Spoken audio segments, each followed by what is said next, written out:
Good morning. Good morning. Good morning.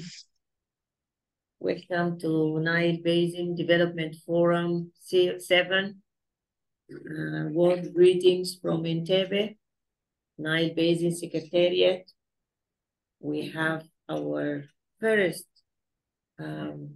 groundwater specialized webinar. I welcome everybody.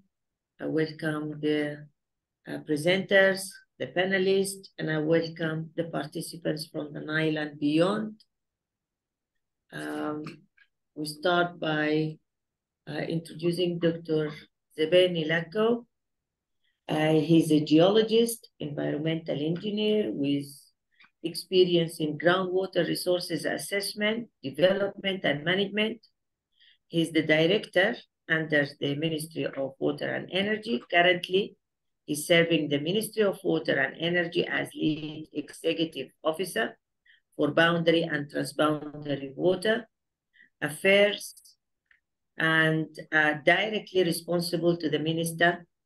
He is a principal technical advisory committee member at the NBI institution, and also is a project coordinator and a steering committee member for the World Bank supported groundwater project for resilience in the Horn of Africa and focal point for Nile Basin Initiative project on transboundary aquifer assessment.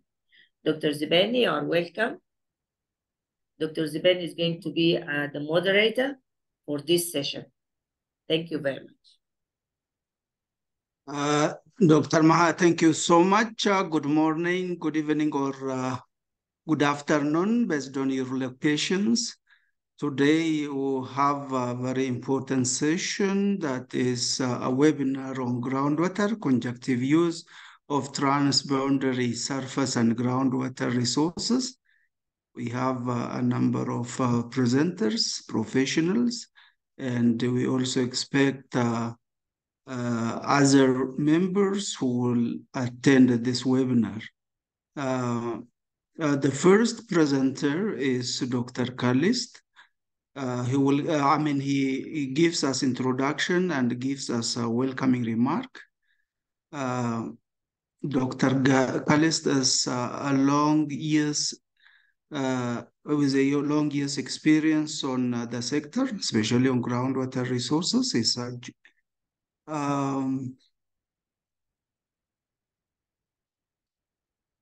Excuse me, I couldn't have his bio data. I don't know why. Maybe Dr. Maha, can you help me in introducing Dr. Kalista? I lost his biodata from my computer for some technical reason, and then I will invite him after you introduce him. Let me come back to you, Dr. Maha. Yes, please.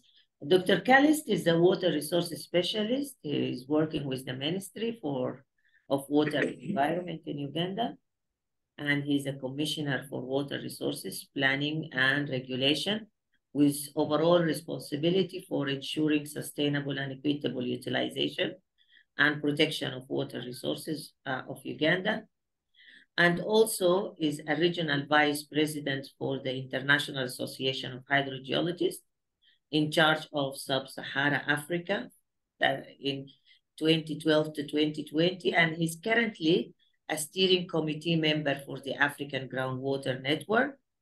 Also represented Uganda over 20 years in international and transboundary water resources programs and initiatives, including NBI and intergovernment authorities on the development, that is IGAD, UNESCO, and Intergovernmental Hydrogeological Program in the UN Economic Commission for Europe. Thank you. Thank you so much, Dr. Maha. This is a rich experience, and we expect a lot from Dr. Kalist. May I now call upon Dr. Kalist to give us a welcoming remarks and introduction to the webinar. The floor is yours, Dr. Kalist. Okay, thank you very much, moderator, Dr. Zebene, and the team from Nile Basin Initiative. I want to congratulate you for organizing this 7th Nile Basin Environment Forum. Today we are talking about groundwater, and my presentation is just going to give a context to what we are going to discuss. Basically, conjunctive use of transboundary surface water and groundwater resources. And within this, I would want us to appreciate that within Africa, we have a lot of water resources, surface water resources, and groundwater resources. And these resources are shared among and between countries. But the boundaries of the river basins and aquifer boundaries may not coincide in many areas. We have a lot of water within groundwater aquifers and also surface water basins. And in some areas, we have interbasin transfer. Water may be moving from groundwater to surface water and vice versa. But because of this interaction, we may have issues related to conflict over water use. The complex interactions take place, and this requires conjunctive management of these resources. Now, when we talk about groundwater and surface water interactions, I would want us to appreciate that this occurs in different forms. We have situations where we have rivers or streams gaining water from groundwater, as you can see on the pictures there. So meaning that groundwater is actually feeding surface water, but also have a situation where surface water is actually feeding groundwater. So we are losing water from streams to groundwater, but also there are situations where there is complete disconnection between groundwater and surface water. So the stream is disconnected from groundwater, and of course the flow to groundwater may be occurring through some unsaturated zones, but also we may have situations where we have bank storage. The water is stored on the banks and gradually recharges underground water. But also have groundwater resources, aquifers, which cut across borders. For example, what I show here is a groundwater aquifer, which is shared by two states, state A and state B. And you have a boundary there that is formed by a river. So the river is the one which forms a boundary between two states, but the groundwater aquifer is actually cutting across those states. And here we are dealing with phreatic aquifers, where we have groundwater connected to the rivers, and we have countries shared the same aquifer. The same, again, you may have the river cutting through two states, but the boundary between those states is actually not a river. It's the normal boundary. Then we have also a situation where we have a river in one state, but the aquifer is actually shared by the different states. So these are the kind of situations we encounter in reality. So when we are talking about conjunctive use of groundwater and surface water, we need to remember that these situations occur in different parts, and we have to know how we actually manage these resources conjunctively so that we have sustainable development. But also have situations where we have a phreatic aquifer, we have a river connected to groundwater aquifer, and the inflow of the river is from uphill, located in state A, but then state A is outside the aquifer. As you can see here, the aquifer is actually not in state A, it is only in state B. But the link between state A and state B is actually the river. So if, for example, you obstruct water from state A, you might actually affect the flow of that surface water into the aquifer, which is in state B. Then also have a situation where we have a completely deep aquifer, which is confined, where there is no relationship between surface water and groundwater. And then we are having recharge only in state A, recharging the confined aquifer that is shared by the two states, state A and state B. Now here one would want to ask, assuming state B heavily obstructs the confined groundwater, what will happen? And the water table goes down. It means what is being obstructed in state A may actually not be available because the groundwater table will have actually gone down. So again, when we are talking about conjunctive use, we are talking about utilizing surface water and groundwater in such a way that we actually have sustainable development, that you don't overpump groundwater and affect substantial surface water, or you don't pump surface water and affect groundwater substantially. Here is another situation where we have aquifer which is non-renewable, again occurring in many parts of Africa and the Nile Basin, especially in Sudan and Egypt. Here we have a deep water table. We have little or no gradient, and there is no surface water, no connection between surface water and groundwater. This particular situation, when you obstruct groundwater, you are actually depleting groundwater from storage, and we are not getting any recharge. In this situation, pumping groundwater will not affect surface water because there isn't any interaction. But also have a situation where groundwater is actually supporting the environment. For example, if you look in the arid areas, we always have places where springs, the oases occur. Here we have deep groundwater actually flowing out. And here, this water supports ecosystems in the arid areas.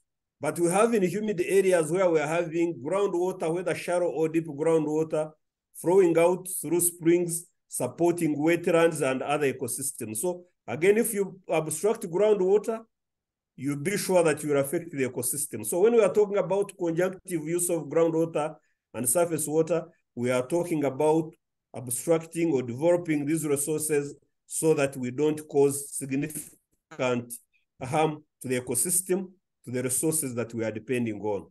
Here in the Nile Basin, this is work that was done by a colleague, Tamir, a few years ago, where we are looking at how groundwater and surface water interact in the Nile Basin. Again, this is a schematic from point C, which is upstream, to point D, which is downstream.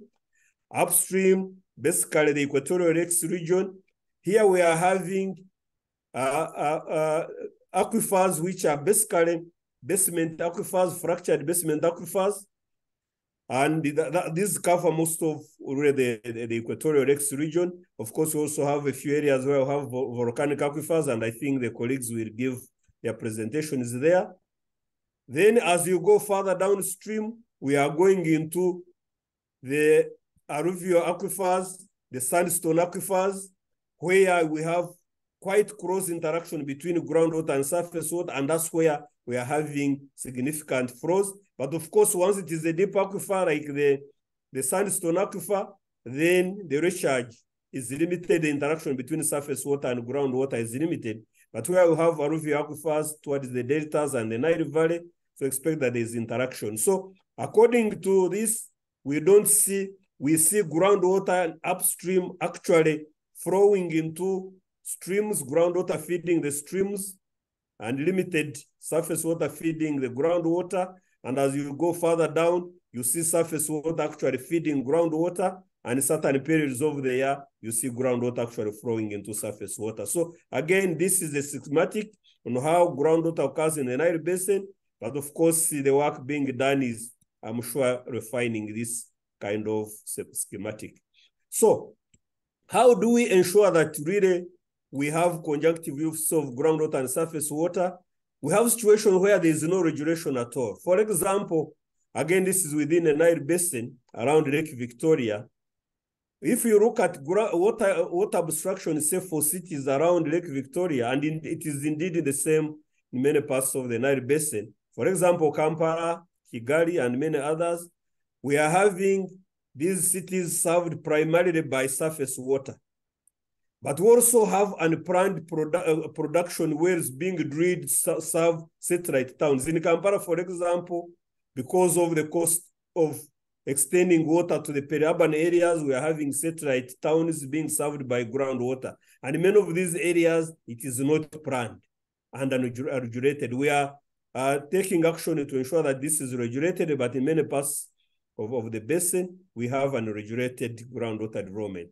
But also we have groundwater and surface water conjunctive use being done within a basin approach. For example, in the Lake Kyoga Basin in Uganda, we have planned water supplies for livestock, small-scale irrigation, and domestic water supply based on both groundwater and surface water. And when we are planning these schemes, we look at how much can come from groundwater, how much can come from surface water. In Dar es Salaam, for example, the town is served by surface water, but also have satellite towns around Dar es Salaam which are served by groundwater. Very, very productive aquifers, the Chimbiji aquifers that have been identified that are also supplementing surface water. So when we talk about conjunctive use, it is actually happening. It's not a theory, it's a practice.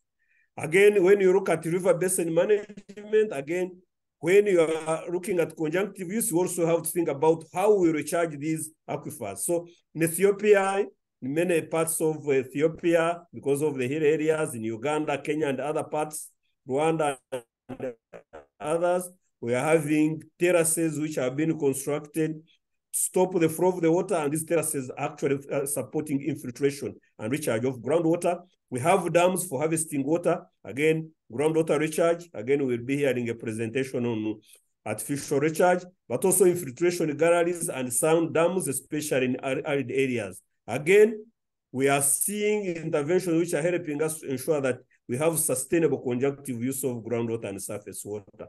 So what does all of this mean?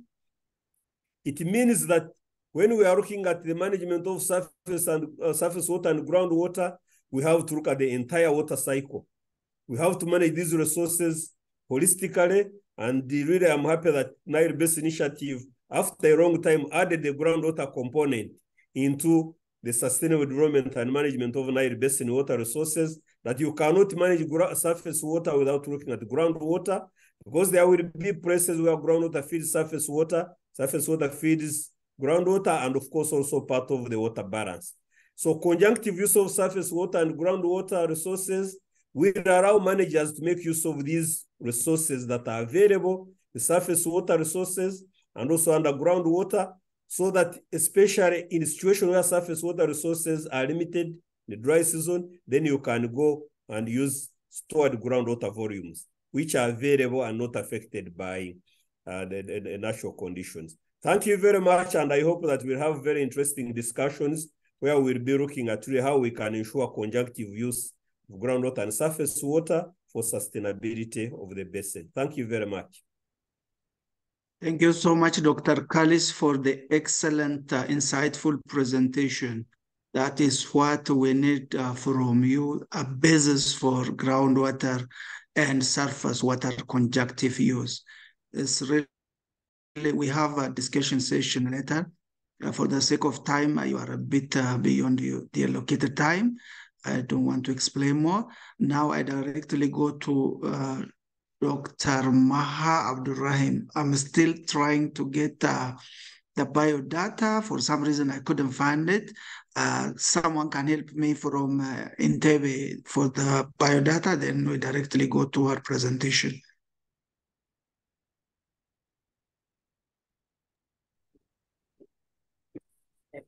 Thank you, Zebeni. I will introduce myself. My name is Maha Abdurrahim. I'm a geologist and hydrogeologist by profession and by practice. I'm a senior researcher, and I've worked as a senior professor at universities in Sudan. I've worked for the Nile Basin starting in January 2021. I am currently the project technical lead for the GEF UNDP transboundary groundwater surface water conjunctive use project. And I have also worked as a consultant, senior consultant on capacity building for IWRM at various national and regional entities. Let me share my presentation. Today, I'm going to introduce the project that is currently running at Nile Basin. This project is titled Enhancing Conjunctive Management of Surface and Groundwater Resources in Selected Transboundary Aquifers, case study of selected shared groundwater bodies in the Nile Basin. This, as you know, according to IGRAC in 2015, there are more than 80 to 82 shared aquifers, transboundary aquifers. but we don't have a shared development or management plan, policies, or strategies. These are the shared aquifers along the Nile Basin. In Sudan alone, we have more than 5 big shared basins, transboundary basins. And one of them is a little bit studies or with some in-depth research, that is the Nubia sandstone, which is shared between Sudan, Egypt, Libya, and Chad. And there is some good experience in managing that shared aquifer. These are the 3 transboundary aquifers that are under this project. We have the Mount Elgon aquifer that is shared between Kenya and Uganda, top right. And then bottom right, we have the Gadarif Adigrat aquifer that is shared between Sudan and Ethiopia. And then on the far left, the Kagera aquifer that is shared between Uganda, Tanzania, Rwanda, and Burundi. All these aquifers are found on different geologic formations. The Gadarif Adigrat is sandstone formation. The Kagera is alluvial deposits formation, while the Mount Elgon is fragmented basalt formation. This project is formed of 5 components. Component number 1 on the understanding, the enhanced understanding and knowledge of the shared aquifers. Component number 2 on development of action plans on groundwater sources, governance management, and how could be developed into policy. And then component number 3 is on targeted pilot projects to explore conjunctive use of surface and groundwater. And component number 4 is to strengthen the capacity that is related to these components along various levels of stakeholders. And then component number 5 is communication and awareness raising, including knowledge management and evaluation and dissemination of knowledge materials. A lot of field work was conducted during the first component, which was the SADA, and the second component, which was the action plan. A lot of engagement with the stakeholders, a lot of site visits, and a lot of collection of data. This a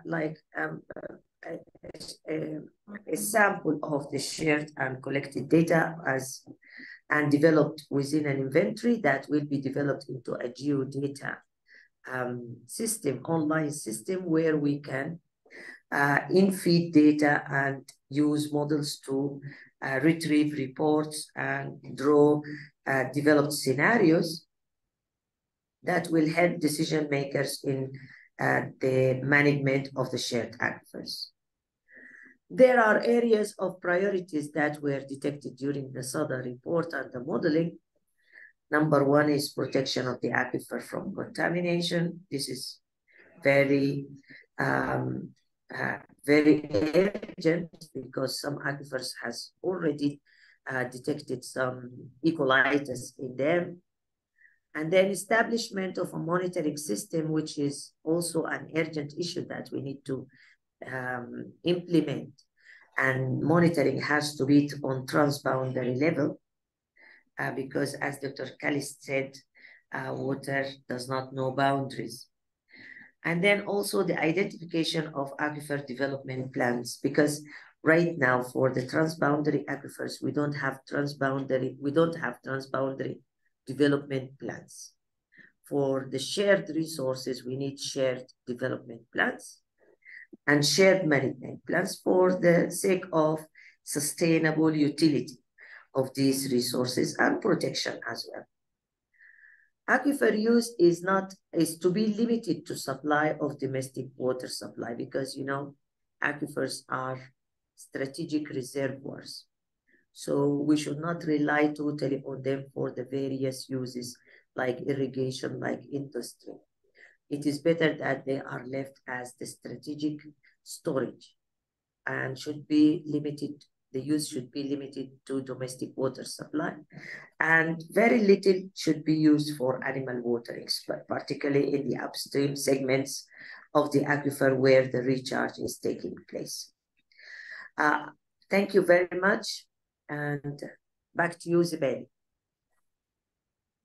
Excellent, Dr. Maha. This is really very interesting. Now we have got that how countries are striving to use groundwater and surface water as a starting point. As NBI, I'm really happy, and I'm also part of this project in Gadari Fadigrat.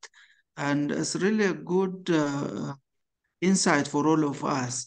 So without further ado, now I will go to directly Dr. Shigidi Abdullah's presentation. Please introduce him first, and then he will go his presentation on the characteristics and hydrological modeling of Kagera aquifer system for devising sustainable management strategies and guidelines. Dr. Maha, for your support, please. Thank you.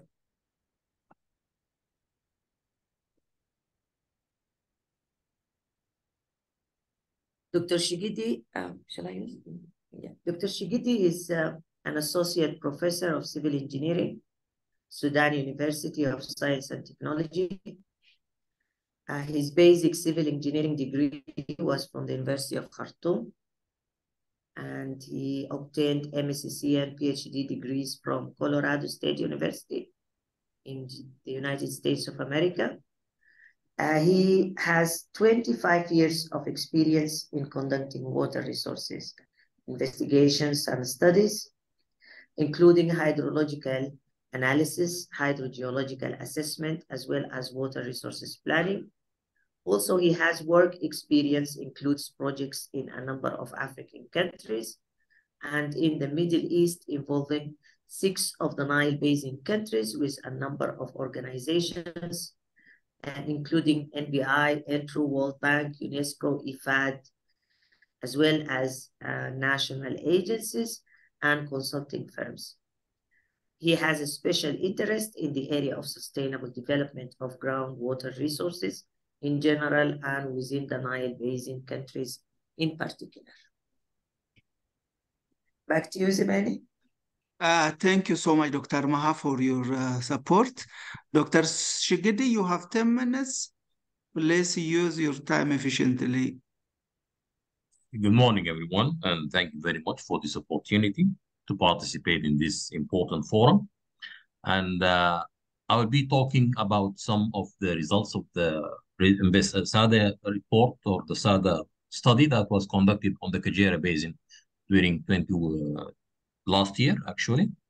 The Kagera Basin, as we all know, is at the headwaters of the Nile Basin, and it has an area of about 60,000 square kilometers.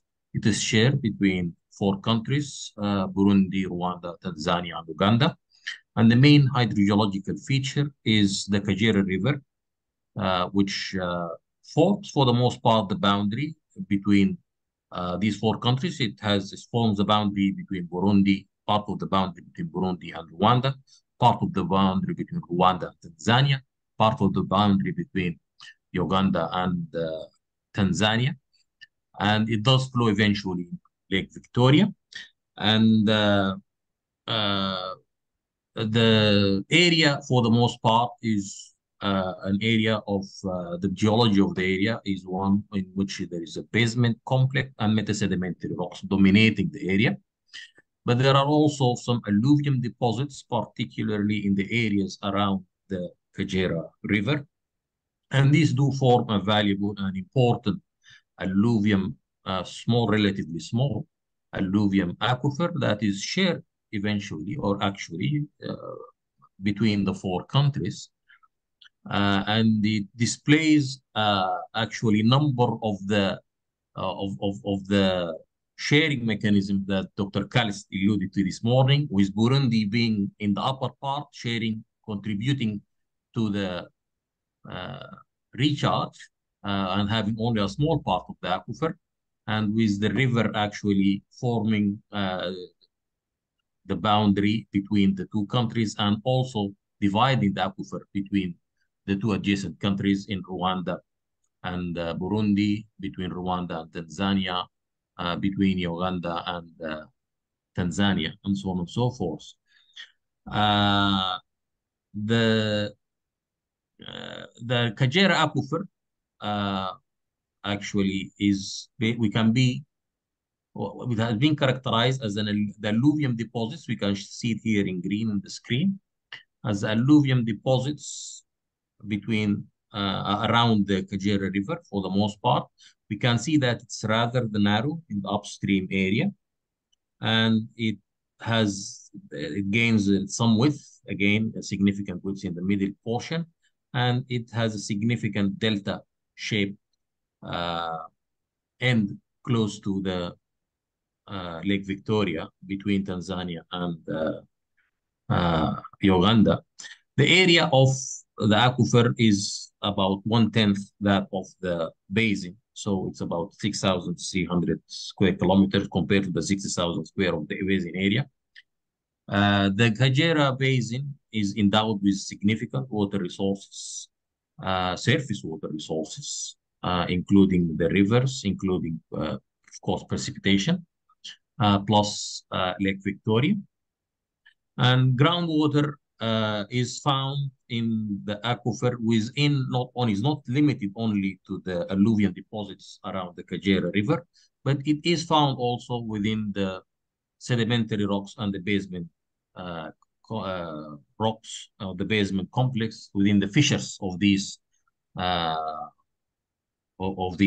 formations. And this is always can be seen in the forms of springs and appears in the form of springs in the area. Okay. I would like to talk a little bit about the hydrology of the aquifer, of the Kagera aquifer, and its relation with the Kagera River, just to highlight the interactive nature between the surface and groundwater in this area. We have three recharge to the aquifer coming in from precipitation, from wetlands in the area, and by interaction, through interaction with the Kagera River. We can divide the aquifer, the alluvium aquifer, into three segments. We have the upper segment in red in here, in this part, and we have the middle segment, and we have what we call the delta segment that have some interaction with Lake Victoria. And we actually, the delta segment constitutes about 70% of the aquifer area. So what we have is we have water in these segments in flowing actually from the upstream to the downstream part towards Lake Victoria, following the Kagera River flow path. And in areas where we have little or no alluvium deposits, there is an interconnection between the different segments of the aquifer, either by hydraulic interaction through the river, whereby the upstream part, water goes from the aquifer to the river, flows downstream, and then the river recharges the lower part of the aquifer, and also by flow across the fissure basement and the basement complexes between the two. So even though the alluvium deposits might be segmented, but they do have hydraulic and hydrogeologic connection and interaction. And the river plays a very important part. It works as a pump, whereby it pumps water during the wet season into the upper part of the aquifer. This drains into the aquifer at the drier seasons and flows downstream to the recharging the lower part of the aquifer, and also losing water to the river when there is excess water with the aquifer and the water level in the rivers go down. So this is a very dynamic relation between the groundwater, and we have a very important dynamic relation between an interaction between the surface and groundwater in this area. And it is for the most part one resource that has to be managed basically as one resource, cannot be managed as two separate resources. I would like to emphasize that groundwater within the aquifer is not limited to the alluvium deposits, which is thin actually upstream, maybe less than 10 meters, and it is significant downstream in Tanzania and Uganda in areas close to the lake, whereby it can reach depths of more than 50 meters, up to 80 meters. But there is a weathered basement that can also have variable depths and fractured basements beneath that do have also significant thicknesses that can reach up to 80 or 90 meters at the downstream end of the aquifer. So there is also an interaction between the alluvium deposits and the lower fractured basement, which gets significant recharge from the upstream area from precipitation flowing from far areas up to the border between the Nile and the Congo Basin in Burundi.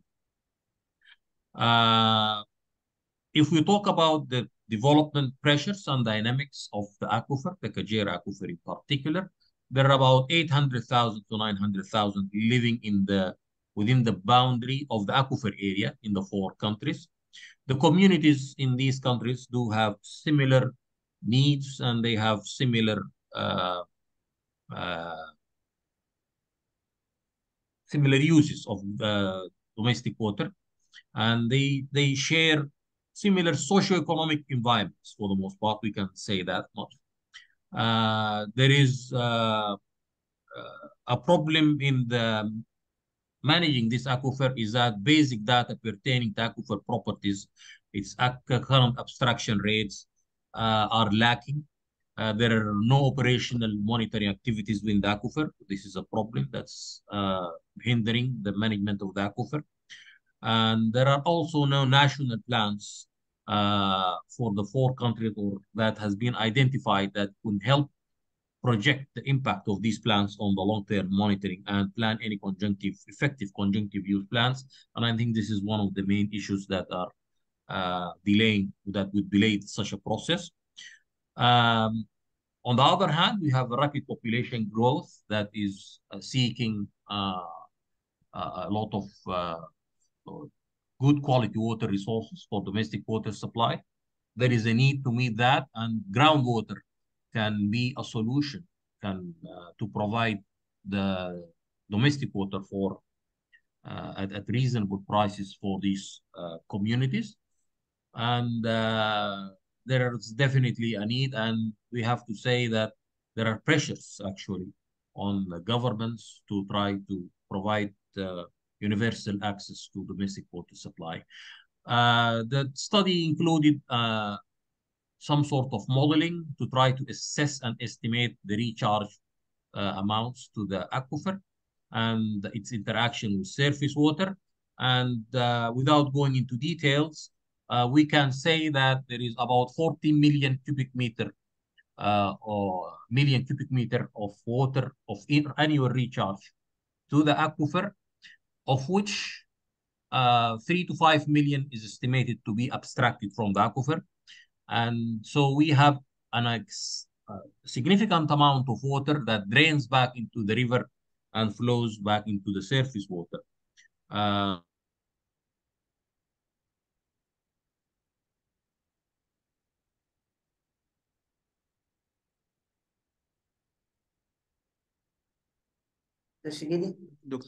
Dr. Shigidi, we lost your voice.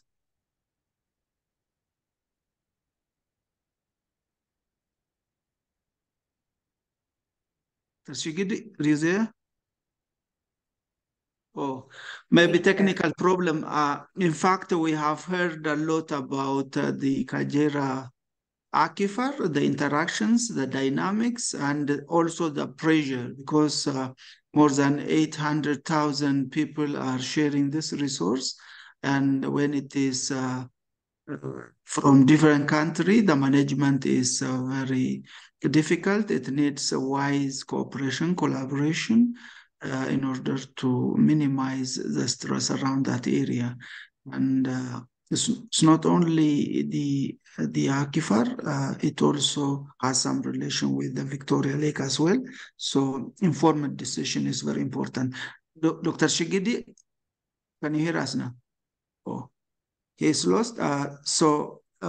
Maybe we will entertain. He's about to finish the presentation. If he has any additional message for us, he will come back later. But now I propose to continue to the next presenter. The next presenter is Dr. Michael Swear. Ower. Now I got his biodata. Let me read. Dr. Ower is an associate professor, dean, School of Physical Science, College of Natural Sciences, Makerere University. He has over 25 years professional and research experience using tools such as site measurements, remote sensing, GIS, isotopes, and geophysics to develop groundwater and to evaluate and map out environmental influences and impacts on water resources in Uganda and the region. The career goal is to contribute to the availability of safe water and hygiene for food security, health, socioeconomics, and the like, under conditions of the climate change or climate variability.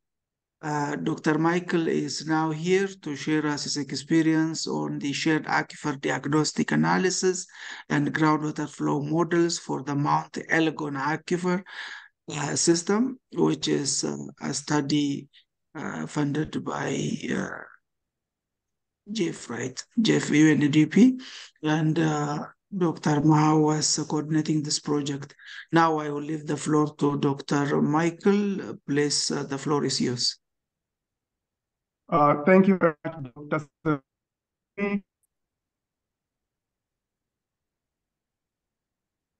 Hello, can you hear me? I'm sorry, we've had internet outage this morning. I hope you can hear me.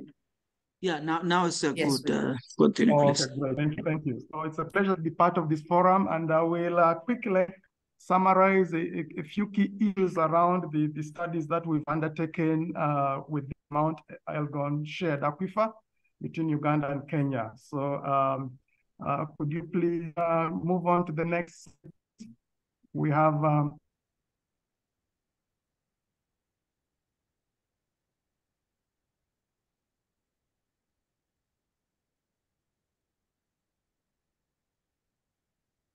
Sir Michael, we lost your voice now. can you hear me? Okay, you come back now. Apologies, we have an internet outage and I can't share the slides myself here, and I hope during the period that I'm online. So the Mount Elgon shared aquifer is a Uganda and Kenya, and it's recognized by IGRAC as AF39 of an area of about 8,500 square kilometers, and lies within the central eastern part of Uganda. And as you can see, it has the region that is straddled by the volcanic massif, largely developed through two key eruptive phases, the old and the younger, so forming a stratovolcano around the central part of it, about which now it is extruded through the basement complex that is all around it, and several of the intrusive rocks that lie, especially on the Kenyan side of the massif. So it rises to an altitude of over 4,000 meters above sea level, and because of that, it has several surface drainage, forming a radial drainage pattern, and this forms a perennial stream system that is higher on the Kenyan side and flows north, south, westwards to Lake Victoria. And on the Uganda side, which is the lower part of the terrain, it's largely low relief. And because of that, the most of the streams flow out and form a large wetland system that to what we call the Lake Geoga system over to the west there. Now, this is an area that straddles 3 drainage basins: the Lake Victoria Basin that is on the southern part of it, the Turkana Basin that is to the northeastern part of it, and then the Lake Geoga Basin that lies to the western side of the system. So it administratively it covers several counties in Kenya, 4 to 5 of them. On the Ugandan side, we have up to 10 districts that are part of the system.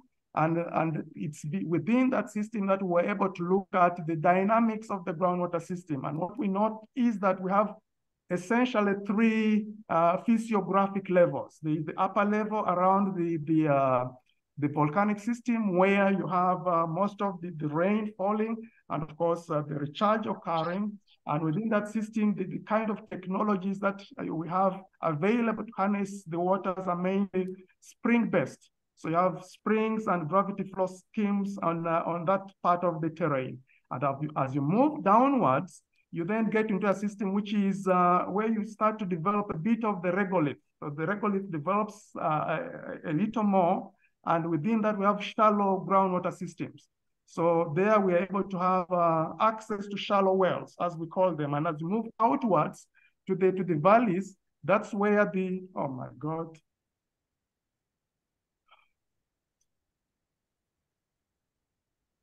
I seem to have lost the screen for a moment there. I hope you can still hear me. Yes, we can hear you. Go ahead, please. Yes, thank you. So the lower lying, deeper seated area is where we have the deeper groundwater systems, which are derived the water from the deeper boreholes. And we note here is that there is an interaction where and when the water is recharged through the volcanic system, especially on the shallower lying areas, which then laterally flow and radially flow outwards to join the basement system. So that interaction is very, very key to note. And it's within those lower areas that you then have the discharges that then join the streams and then the wetlands. So there is a very clear and distinct interaction pattern across the system. So what we seem to note is that the thickness of the system increases downwards as expected. Depth of weathering is increasing downwards, and especially towards the interface with the basement system that is all around the volcanic system. So the nature of interaction that we realize here is critical in terms of the management of the water resources that we have in this region, and to be able to harness this for the other uses that are critical for this part of the region. I will quickly go through the key elements of the different aspects of the study in the interest of time, so that we see what the outputs of that were. So we're able to go to a systematic range of activities that we realized right from the stakeholders. A very rich indigenous community all around the aquifer system, both on the Ugandan and the Kenyan side. As you can see, several indigenous tribes noted in there as the key stakeholders, as well as the community-based organizations and government and non-government organizations that are working in there. So there is a very rich interested and affected network of stakeholders that we realize. Drivers that key to the development of the water resources here are various, as we know, agriculture, tourism, mining, and so on. There's a whole range of that. And key to note here is land degradation. That's especially a key concern on the tips of the volcanic massif. Of the unconsolidated nature of the materials, we note that there is lots of mass wasting, periodic mass waste, especially when with the rain seasons are. And this is something that the governments in the region have to contend with whenever it occurs. And that's something I wanted to pick out very clearly. We also note that, of course, the extent beyond the volcanic region is important as defined by the F39, because the water that's derived from within the volcanic section of the area gets discharged into the outlying basement system. And that's where the usage, that's where the demand is actually. And it's very important to see how that interaction occurs across that system to be able to appreciate whether there is sufficient amount of water is going through there. So we note very well that it's within the massif itself where the recharge occurs.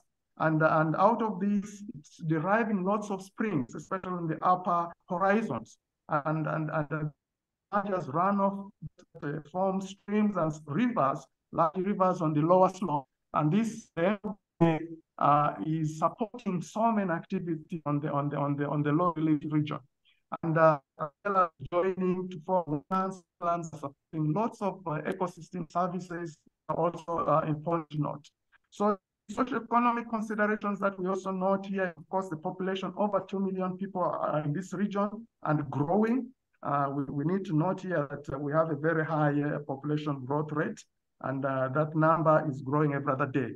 So there are issues around literacy and poverty. There is agriculture integration. There are lots of schemes, especially on the Kenyan side, that are deriving water from this region to support all kinds of natural agricultural systems, tourism, especially on the upper horizons of the massif. There's mining going on. There is industry. There is a whole range of education structure and all kinds of energy systems. There's a hydroelectric power system on the Kenyan side, which is also deriving water resources from it. So there's a whole range of considerations, socio-economic considerations in order to be able to manage the water resources in this. Next slide, please.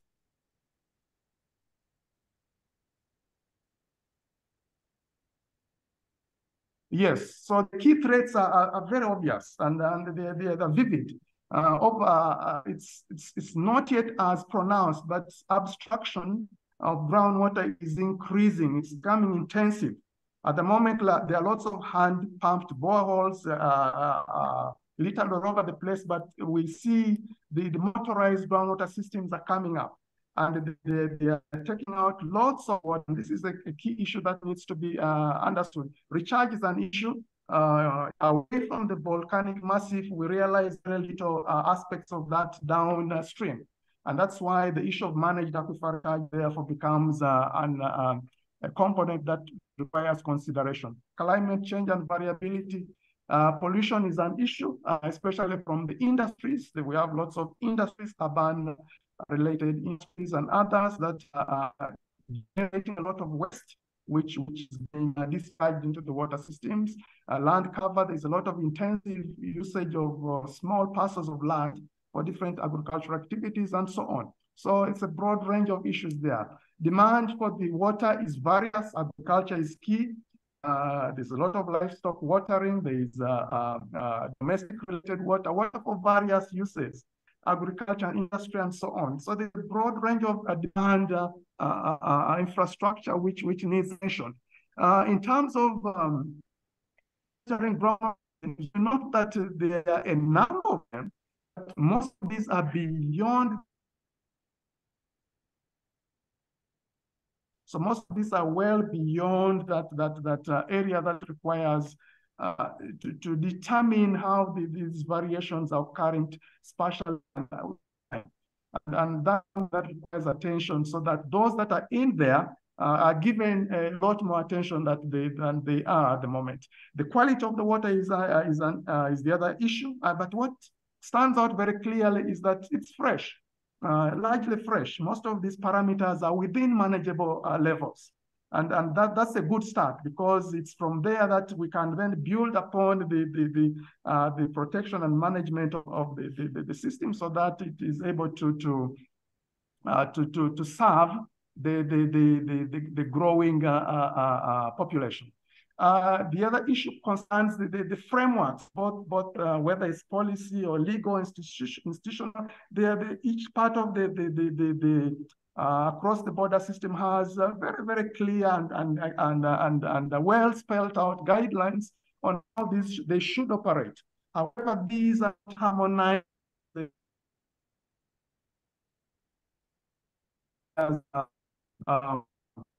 attention to ensure that management and be able to do the kind of outreach that there are several gaps. An example of a gap that I highlight here. As an example, data is an issue. Data that is being derived from the various water resources. Collection of that needs to be better handled because it's lacking or limited. And this would require an issue around the policy, which may not be as pronounced as may be in other areas, because it's something that simple to work with and modify so that it's able to address a mechanism where it's able to be used for or interpreted so that information is derived out of it that is informs policy. That's the key issue there. So that's an example of the kind of gaps that we note. There are several, but that's the key one that I wanted to spell out here. Then we also have some numbers in the next slide. We had some numbers on some form of accountability, accounting, a water accounting system, a simple modeling framework within the limited data set and sources that are available. Next slide, please.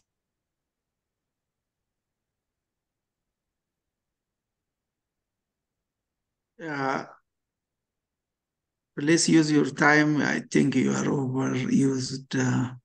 Oh, okay. So yes. So partially we not recharge is around the massive itself, and we note that it's just a small portion of that becomes of the rainfall that becomes the recharge. So there's a large variety of surface flow that needs to be harnessed and be made use of, because most of what we see as spring flows and river flows are forming the bulk of the outflows. So we need to capture that so that we make better use of this water. Abstraction is a small portion of the water that we have there, but it's increasing, and that's going to be a significant factor as we go ahead. The balance of water in the system we note is largely recharged from the rain, but we note that most of these, when it's recharged within the volcanic massif, it then flows laterally to join the basement system that interfaces the important nodes there, and because that's where also the abstraction is taking place, and so the numbers there need to be looked at in order for us to be able to better use the water that is really available. So we note over some projections that there is, if we impose intensive usage of this water, we will affect the water levels. And there are very significant numbers that we note when we get to that stage. So it's important that the system as it is at the moment is managed in such a way that the components of the lastly, I captured a few recommendations for usage of water here. This is where we really need to conjunctively use surface and groundwater, because a large portion of this water is flowing on the surface, either as rivers or springs, emerging springs out of shallow groundwater systems. And management policies, because the boundary nature of these systems would then be easier to manage where they are shared protocols. The monitoring system is an issue, especially within this aquifer system. And of course, harnessing alternative approaches to enrich the activity, largely based can be built upon. And this, I think, would then better spell out a system where conjunctive management of surface and groundwater systems in this area is optimized. Thank you very much for your attention. Oh, excellent. Really, I enjoyed your presentation, Dr. Michael. You started from the key stakeholders, the key drivers, shared aquifer, the characteristics, socioeconomics, the threats, the demand and abstraction, the use of monitoring system for management, water quality issues, the legal frameworks, all are very integrated, holistic approach of investigation. Thank you so much. It's really wonderful despite the time. I now move on to the next presenter. The next presenter is Dr. Neno Cockridge. Dr. Neno is a groundwater specialist with over 30 years of experience gained worldwide, working as a field of hydrogeologist, consultant, scientific researcher, project manager, and director, with professional interest in international water cooperation and multidisciplinary and cross-sectoral approach to water-related issues, and specialized in regional transboundary groundwater assessment, groundwater monitoring, and policy development. Rich experience in the sector. I'm happy to have you here, Dr. Neno. Dr. Neno will give us a presentation on groundwater monitoring for better management of shared water resource. The case of Kagera Adigrat. Is that? Okay. We'll see it later on based on his presentation. Dr. Neno, you have 10 minutes, please. Take over the floor. Thank you, Dr. Zabene, and good morning, ladies and gentlemen. Now, we will talk shortly about something which everyone finds important, but nobody wants to pay for, and especially in a transboundary context. And the main conclusion of my presentation will be at least that the progress can be made. And the small progress has been made already in this very important project.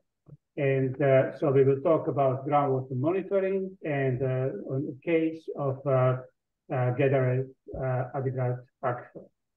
So very briefly, we know that cooperation or shared surface water as old as borders between nations. And we see that since mid last century, people started to make agreements on regional and global level. Broad cooperation on shared aquifers have only started actually in this century with programs like ISAM of UNESCO and the GEF project, projects, UNEC assessment, etc., etc. In the meantime, in the last 20 plus years, we got actually a global groundwater baseline. That means that we know where the aquifers, shared aquifers are, and we know their main characteristics. And a lot of supporting tools for assessment and management are developed, including guidelines, information systems, and legal documents. However, we still don't know sufficient about the state of aquifers globally, and we keep depleting and polluting them. Conclusion, there is need to improve groundwater monitoring. Why groundwater monitoring? Well, state of aquifers is changing in time due to change of various environmental processes, climate change and human impacts, usually negative human impacts. Groundwater needs to be monitored over time in terms of quantity and quality to learn about its behavior and state of factors and to identify possible negative changes in order to react. So, no groundwater assessment is complete and no prediction can be made without availability and analysis of historical data. In one sentence, we can't manage what we don't see or measure. If you look broader, this looks complex, but actually it's very simple. These are United Nations Sustainable Development Goals we want to achieve. In order to do that, we need better management and governance of our groundwaters. We can't do that without assessment and monitoring. Monitoring is crucial.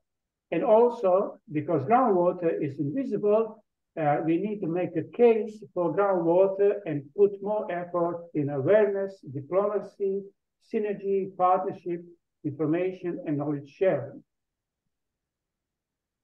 In the world, about 80 countries have some national groundwater monitoring programs. It's not much, really. We know that monitoring groundwater is more challenging than monitoring the surface water because of higher initial investments, then smaller special representativeness of monitoring points than surface water, and of course also limited assistance of remote sensing, which is very useful for surface water. Also, groundwater monitoring data are less accessible than those of rivers and lakes due to less visible nature of aquifers, but also what is called strategic view on groundwater. Well, this strategic view is luckily changing because we see that SDG progress report is saying that about 1/3 of the countries that share groundwater resources already have some regular exchange of groundwater monitoring data. So this is changing. The countries are more aware that they need to share information on shared resources in order to manage that better. So now let's move to our gather aquifer.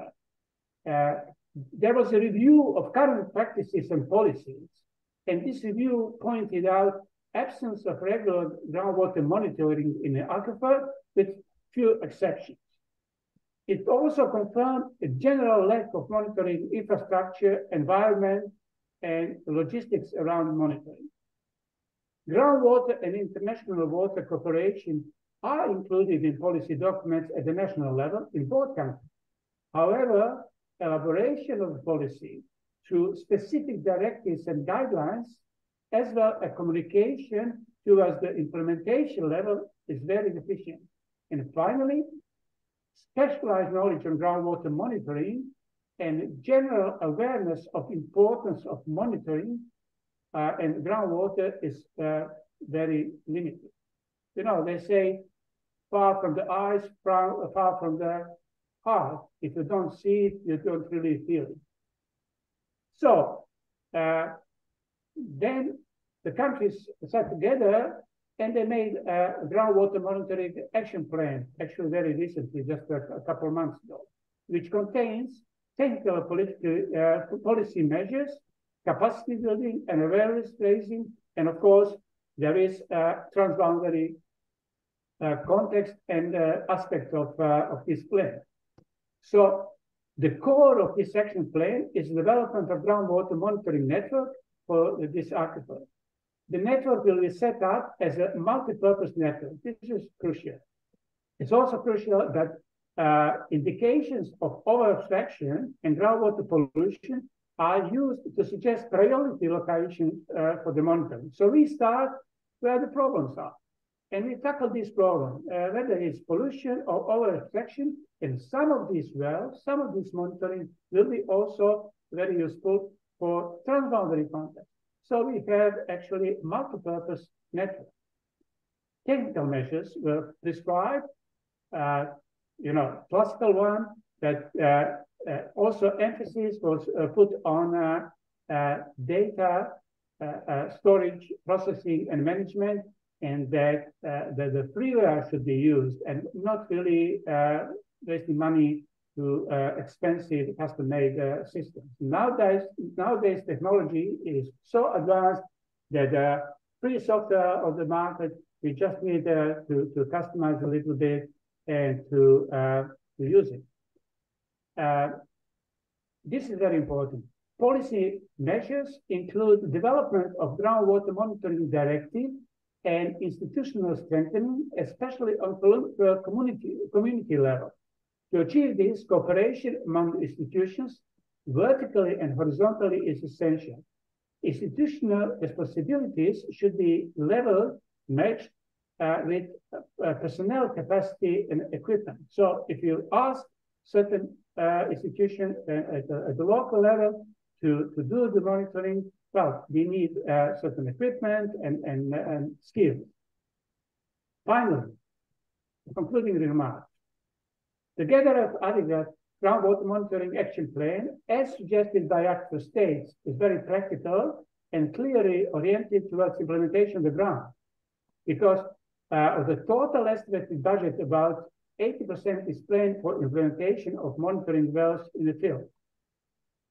Next, proposed groundwater monitoring network is multi-purpose network with the clear benefits for various stakeholders on the various levels. Active states agreed on a very simple mechanism to carry out technical and capacity building activities on their respective national territories in a coordinated way. And finally, finding a donor to finance the action plan, especially drilling for monitoring wells, which is expensive, is a following challenge. However, when we have a clear plan and a commitment of involved organizations, this is achievable. Thank you very much. Oh, thank you so much, Dr. Neno. This is an excellent presentation.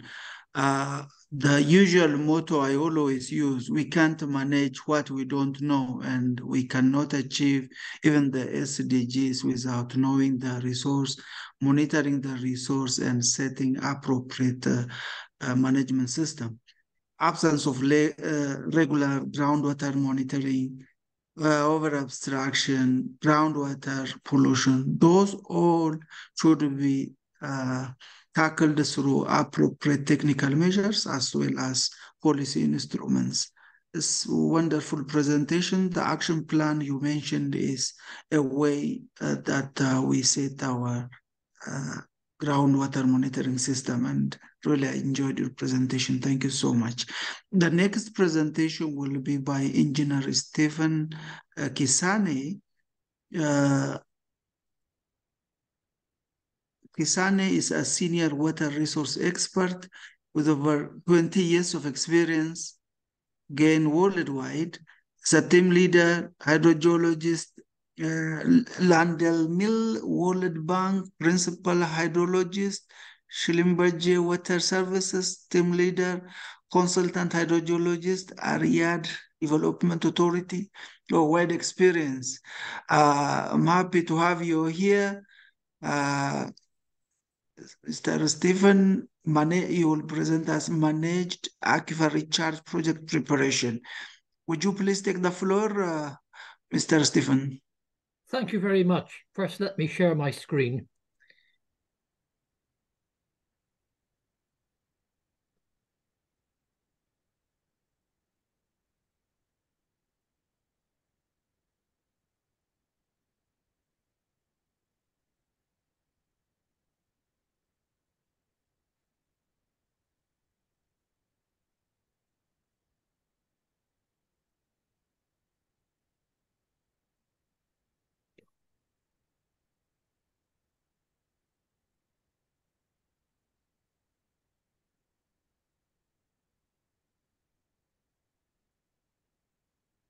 Right, I hope you can hear me.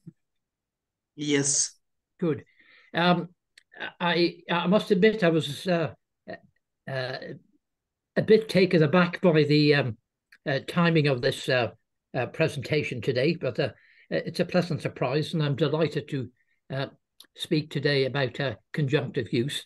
My main role in the Nile Basin Initiative work is managed aquifer recharge.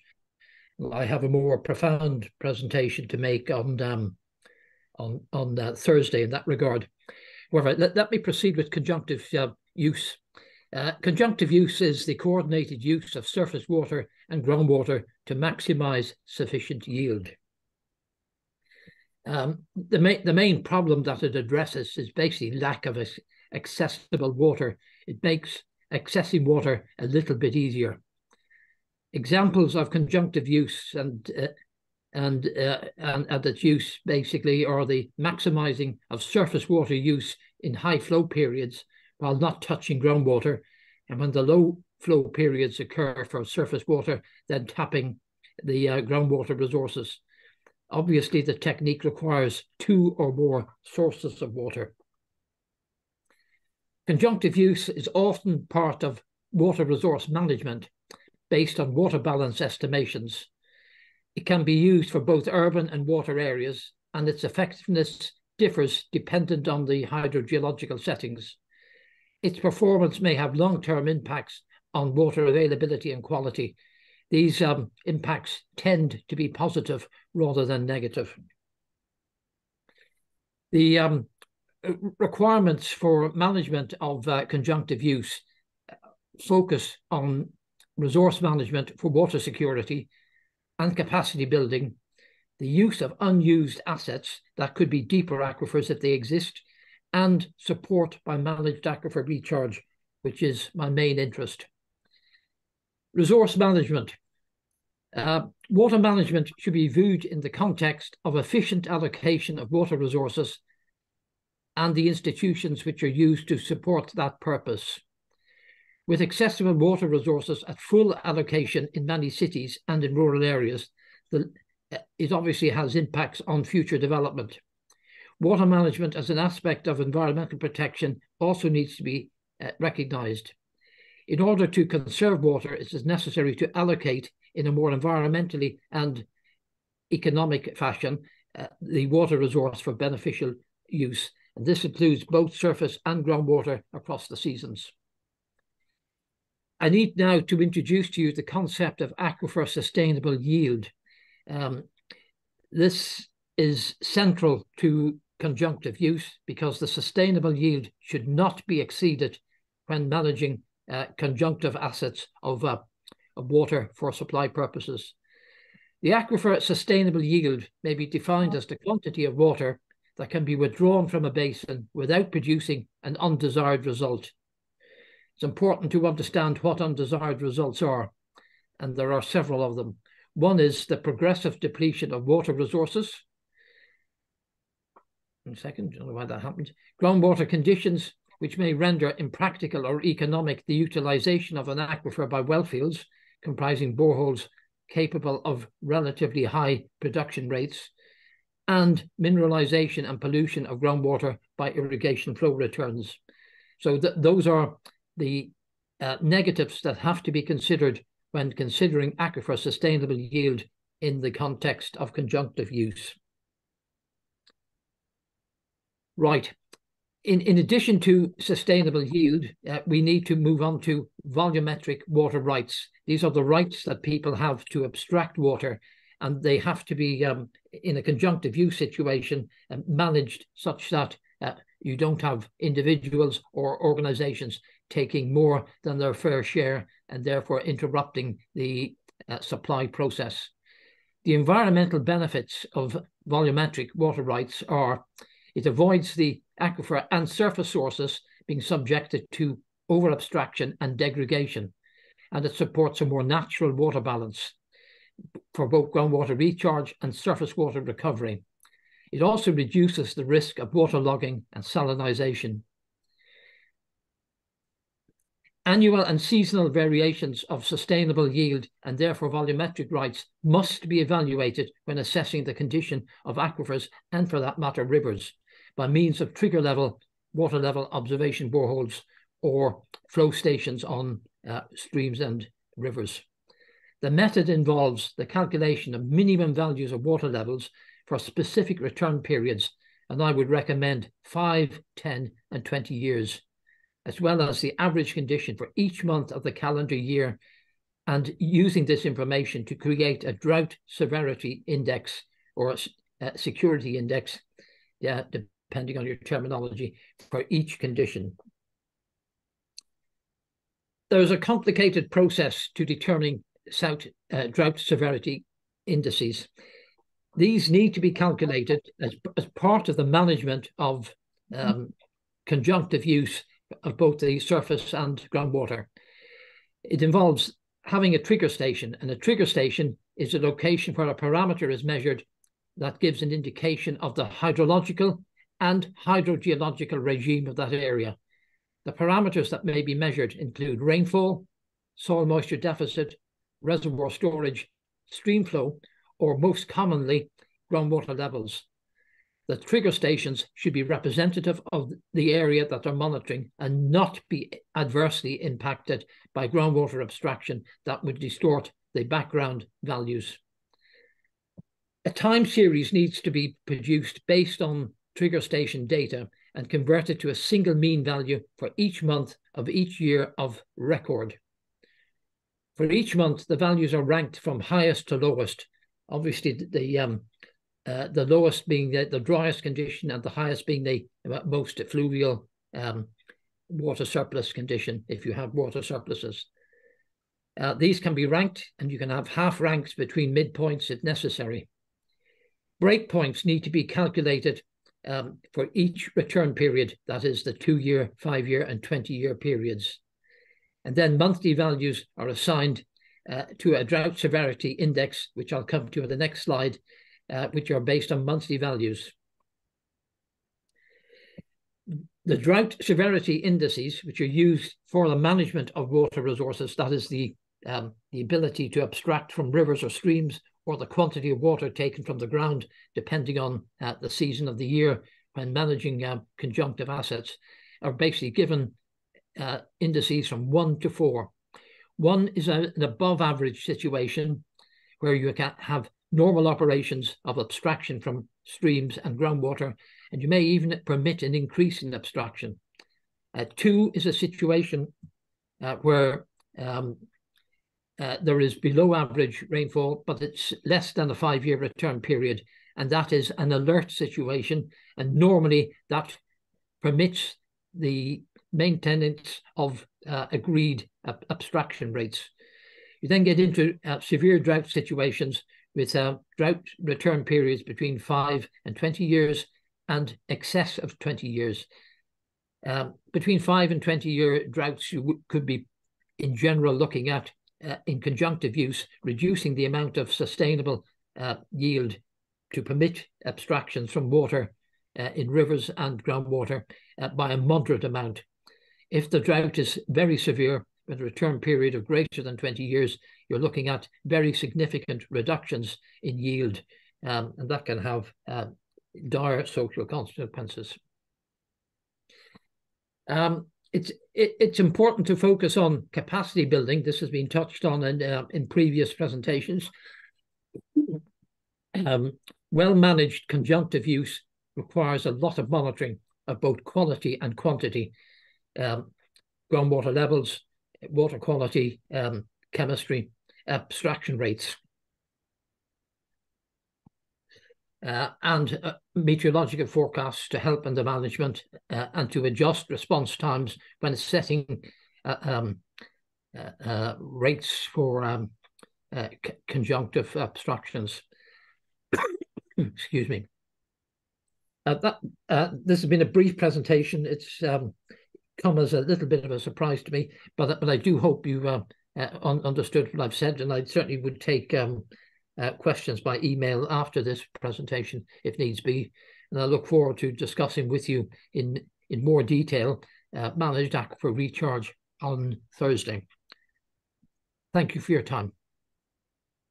Oh, thank you so much, Mr. Stephen. This is wonderful because you introduced now the methods how to determine drought severity index, and this is very important in terms of managing our water resource so that we can efficiently allocate the water, and also we set some methods of monitoring system. I really appreciate. Thank you for that.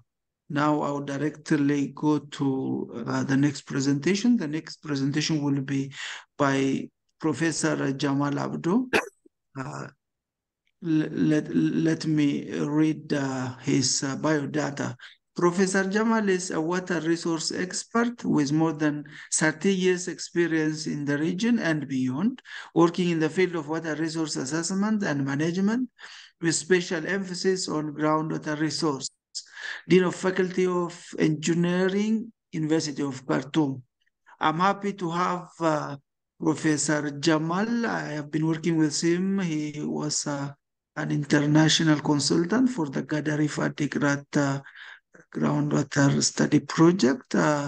Professor Jamal, your presentation is on the characterization and hydrogeological modeling of Gadarif Adigrat aquifer system for devising sustainable management strategies and guidelines. Would you please take the floor, please? Thank you very much, Dr. Zebenny. I cannot start the screen sharing because the other participants has not. Can I start the screen sharing? Okay.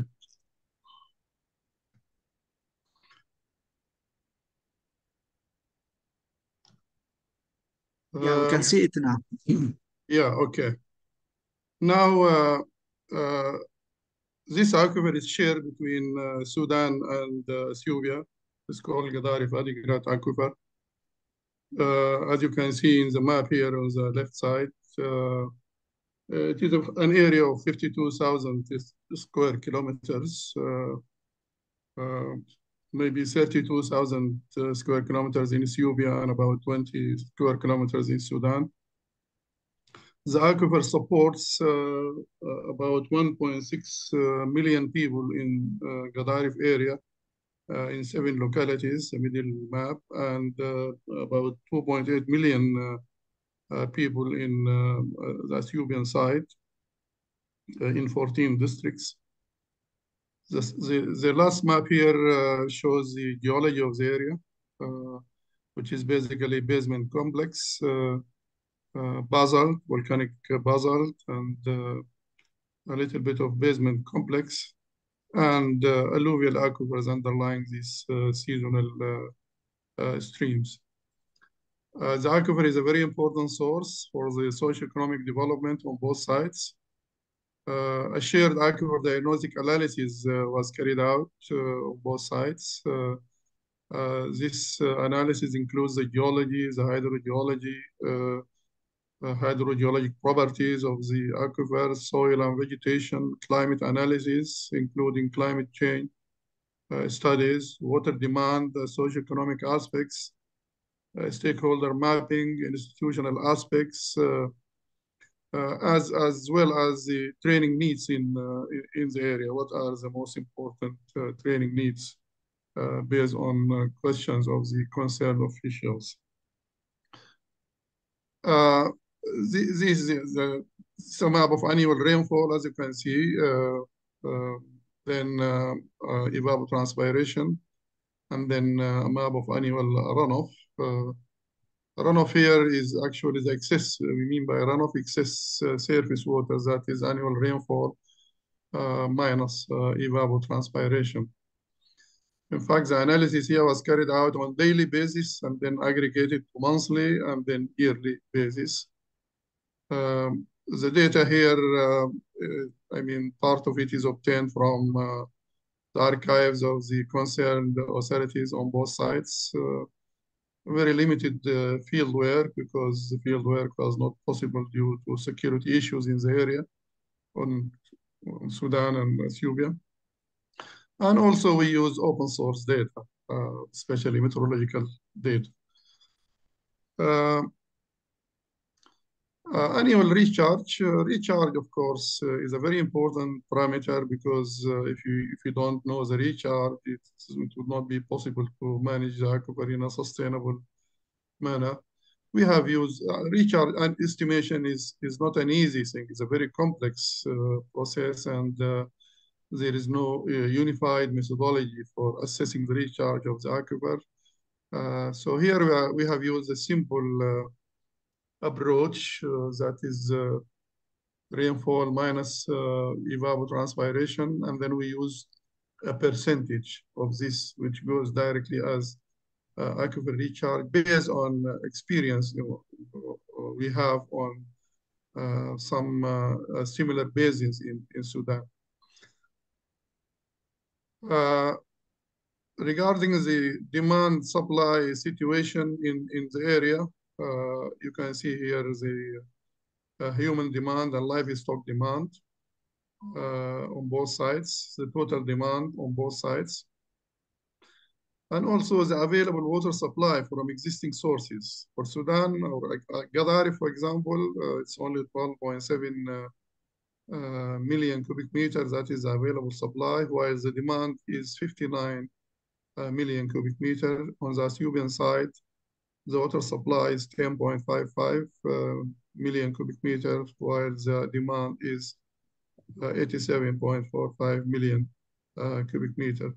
So there is a big gap here, as you can see. The supply is only 22% of the demand on the Sudan side, and is only 12% of the demand. So there is a huge gap between the demand and supply. Recharge analysis, we have conducted the recharge analysis on both sides based on the runoff, evaporation, evapotranspiration, and rainfall. And we found that the recharge in the Gadari side is about 33.9 million cubic meter per year. On the Adigrat side is 135.3 million cubic meter per year. So the total recharge is 169.2 million cubic meter per year. As you can see, the recharge on the Ethiopian side is much higher because the rainfall, of course, is very high on that side.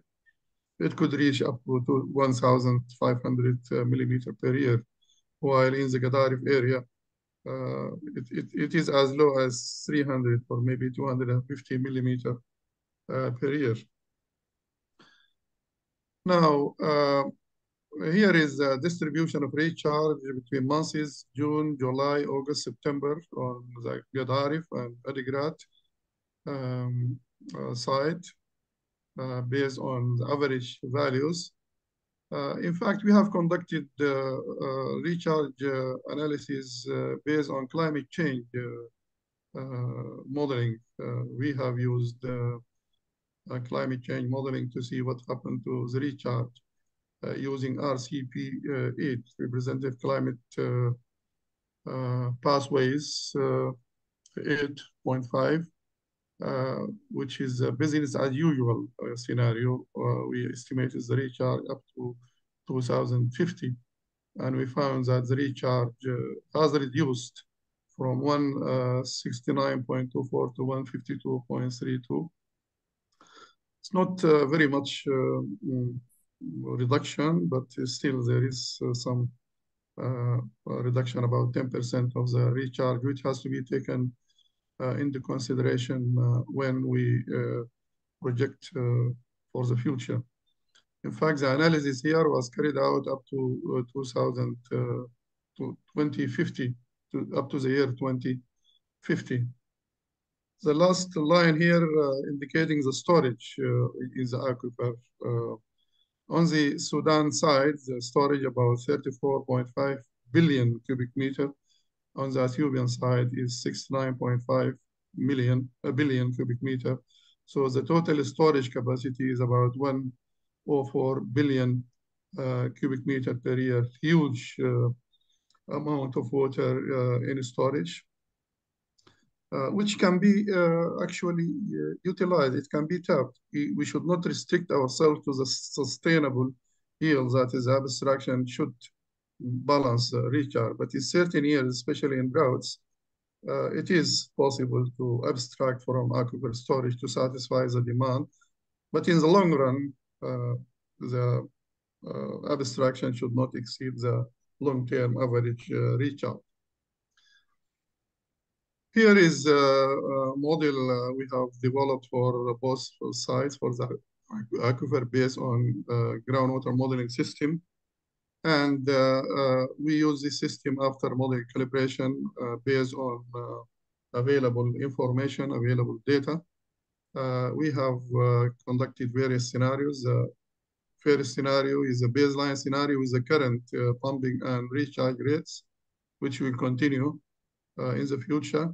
Second scenario, current pumping rate plus recharge rate impacted by climate.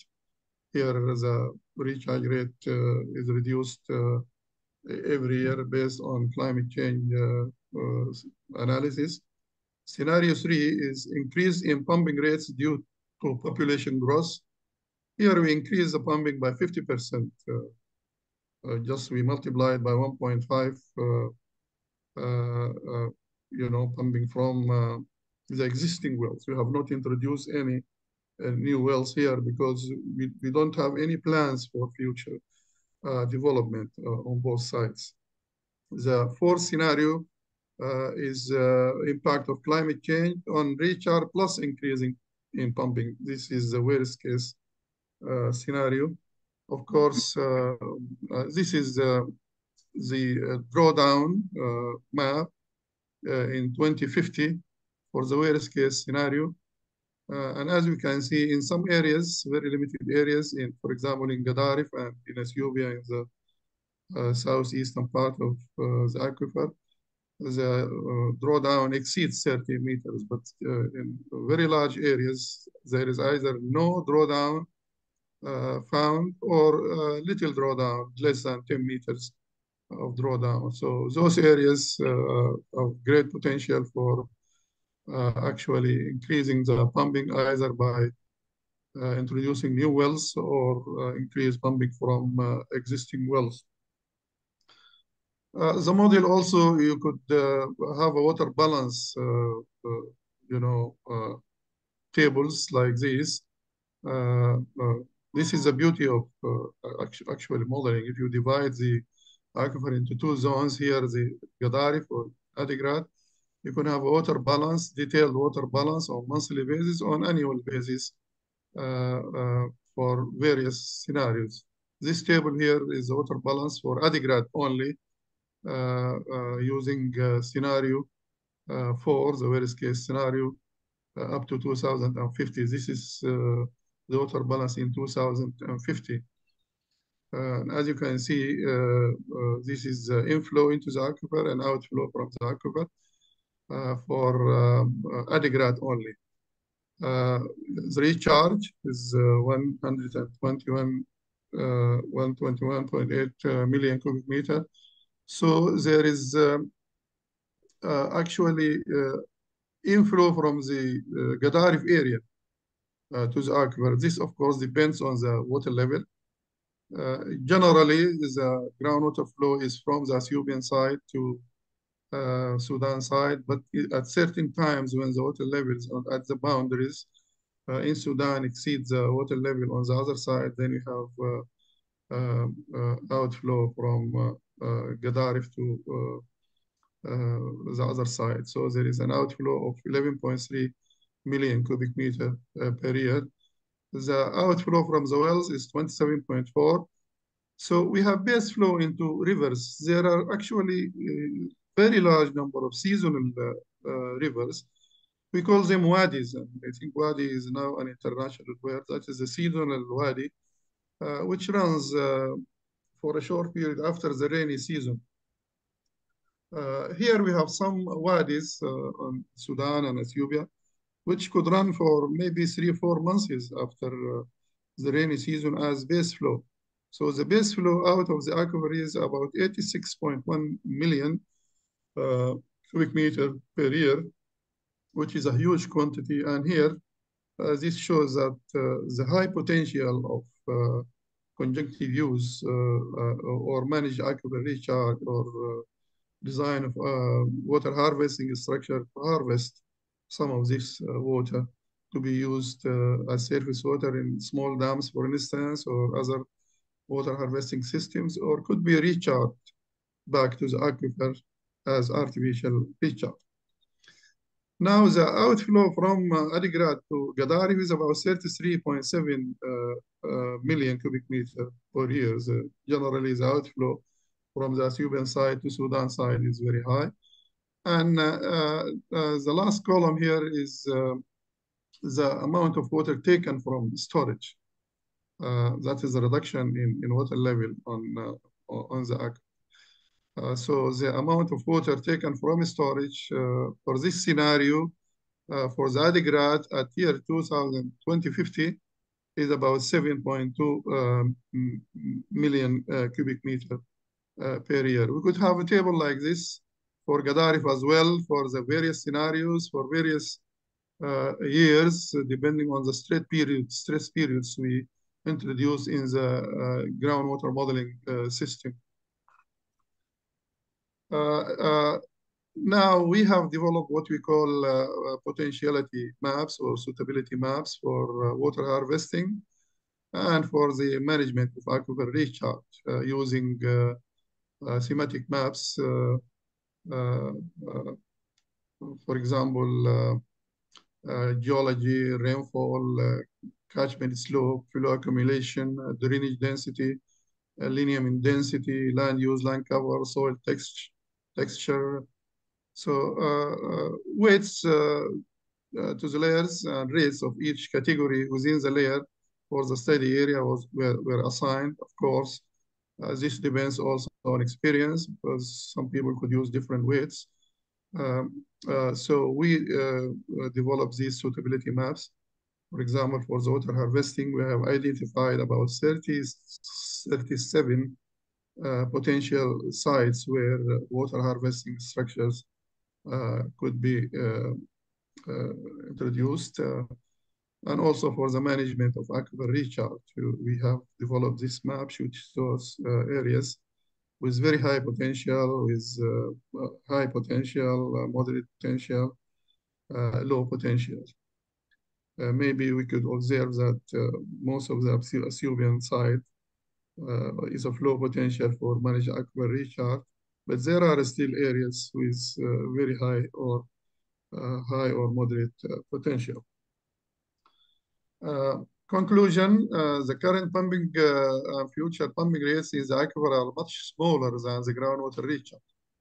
Therefore, there is a big potential for aquifer development to satisfy the increased demands in the future from recharge and storage from the aquifer. As I said, we have about 1.4 billion cubic meters. That is almost twice the flow of the Blue Nile. So this water could be developed through introduction of new wells or increasing pumping rates from existing wells.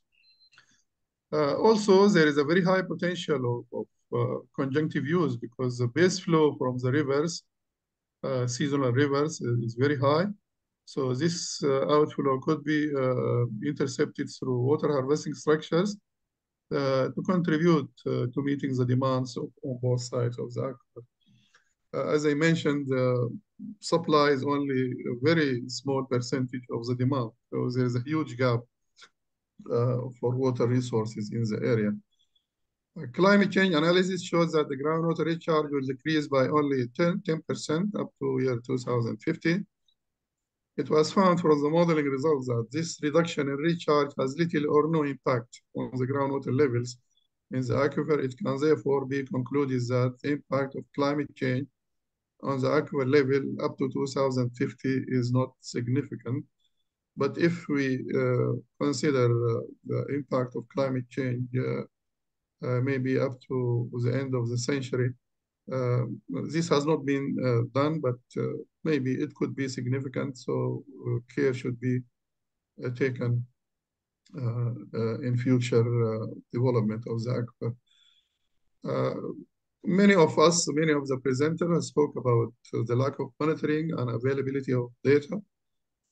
So the modeling activity could be, or the modeling results could be looked at as indicative results. I mean, there is definitely a need for a recalibration of the model as more data become available and as data is collected in the future.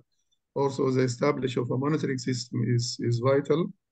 Our friend, last speaker, Nino spoke about the monitoring and the importance of monitoring system in the area.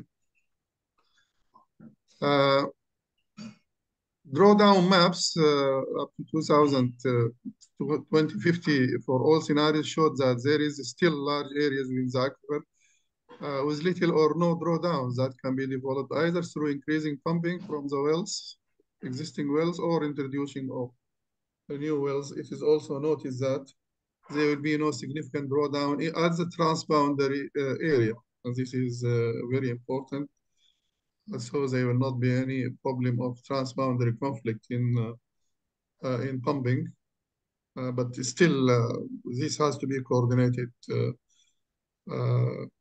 in the future. Otherwise, negative impacts may take place, which leads to conflict in the area. The developed suitability maps for water harvesting projects reveal that there is high potential for using excess surface water in conjunction with groundwater through construction of small dams. As I mentioned, 37 potential sites on both sides have been proposed, but the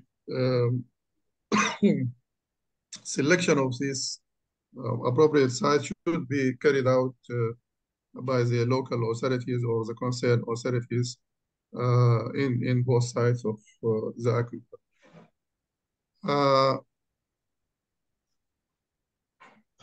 Various artificial recharge techniques are available that could be utilized. Of course, the theory of artificial recharge, we have a lot of experience on different types of artificial recharge techniques and methodologies that could be implemented on both sides.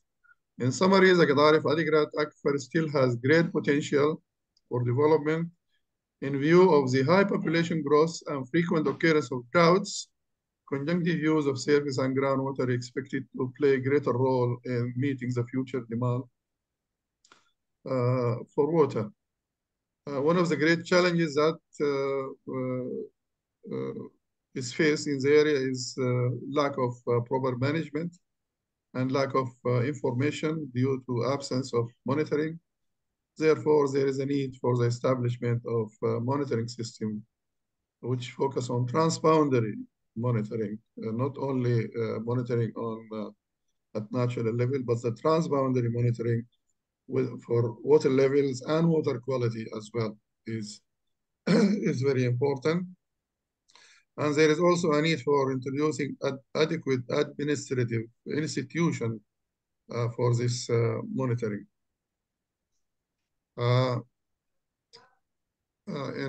These are just priority areas: establishment of local and transboundary monitoring system, identification of aquifer development plans in consultance with authorities. Aquifer use is to be limited to supply for domestic water supply and animal watering. In fact, here we have not used any demand for agriculture because the area is known to be is a rain-fed agricultural areas. We did not want to introduce any plans for agriculture because agriculture, as you know, uses a lot of water. So we should limit abstraction for domestic and animal dewatering. Protection of the aquifer from contamination, agriculture and mining activities. This has been reported in the SADA report. So there are cases of contamination from agriculture and even from on-site sanitation systems. And also there is a lot of mining activities there, which lead to pollution of groundwater. Establishment of groundwater data and information exchange platform between Sudan and Ethiopia at national and local level. In fact, from this experience, it was a little bit difficult to exchange information between the two sides, but for proper management of the aquifer, it is a must that we should have a data sharing protocol and a data sharing institution. field work for more data collection is necessary. I hope the security situation in the coming future allows this so that we collect more information. There is also a need for training of the groundwater modeling system of the national experts. I think this is just the beginning of the modeling, and I think the national experts should continue to learn more about the modeling and recalibration of the model for future, develop more scenarios and investigate more scenarios. Priority areas of training, this based on also the SADA report. Transboundary monitoring is very important, how to design a monitoring system. Isotopes techniques also have been identified as priority areas, the use of isotopes for the management of conjunctive use of surface and groundwater, water harvesting design, and management of aquifer recharge techniques. Also, identification of priority areas for projects by authorities on both sides. It should be, unfortunately, we did not find any future development plans on both sides, but this has to be considered. Thank you very much. Thank you so much, Professor Jamal. Despite the limitation on data collection, you have did an excellent job in Gadarifa Digrat project. We have understood that there is a gap in demand and supply where the ratio is very low, but we have a good potential. But the potential is not only related with availability. The fund resource for investment is very low in those areas, and the current demand is not actually the real demand based on the demand which we actually know in terms of standards. So anyway, you have indicated the good things, and even the high outflow from the aquifers as a base flow, that would be again seen in terms of conjugative use. When we have drainage from the aquifer system, we have a way on how to manage it and utilize for future development. You have also suggested managed aquifer recharge, which is very important. You have also indicated the transboundary monitoring. Since this is a shared water resource, monitoring is very important. We need to develop aquifer development plans, establish groundwater data and information exchange platforms, and introducing adequate institutions for management and the capacity building things. So it's an excellent presentation. Maybe we will come back on the question and answer session. I hope this is the last presentation. Now we will move on question and answer session. Maybe I request the support of Dr. Maha if you captured comments from the chat box, and if we open the question and answer session. There is, Dr. Zibani, on the Q&A box, there are questions addressed to the panelists. Maybe they can choose to answer some of them.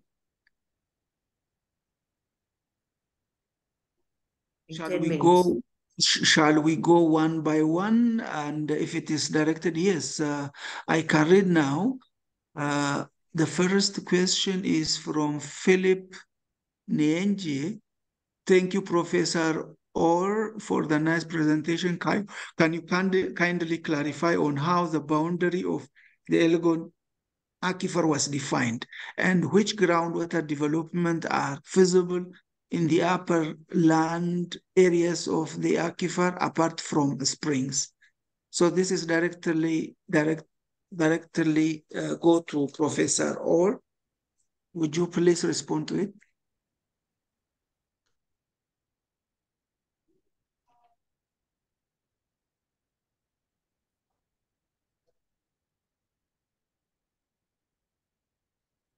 I think Dr. Orr has challenges with his net connection. Maybe the other panelists can pick the questions which are addressed to them, and then we go around.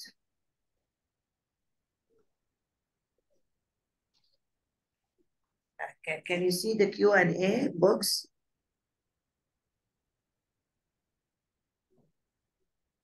Nino, Dr. Jamal? Yes.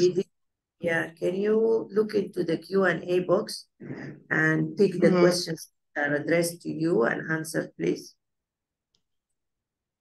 Yeah, I mean, there was a question, the last question, but I will go to the others. Since pollution from agriculture has been cited in the study area, why shouldn't the demand for water in agriculture be included in your calculation? You know, as we know, that area is rain-fed agriculture. There is no problem of water for agriculture because rainfall is high and seasonal, and there is a great potential for rain-fed agriculture. We did not want to introduce irrigated agriculture because, as we know, irrigation demand is very large. It takes about maybe 80% of the available water.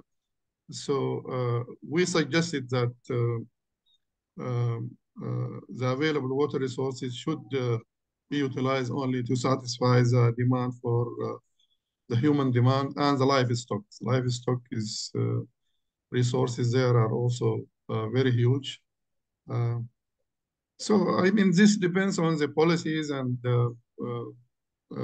but this is a recommendation, not use the available water resources for agriculture. Rainfall is enough for rain-fed agriculture in the area.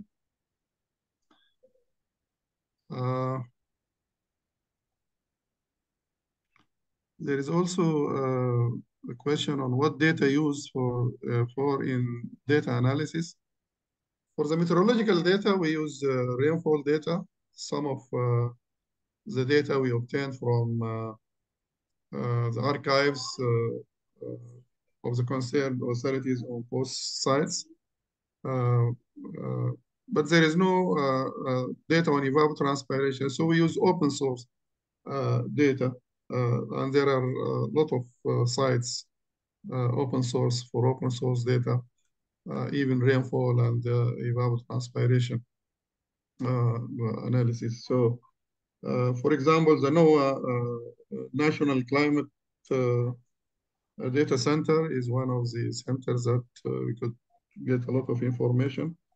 And also the GBCBP, Global Climate Analysis Center of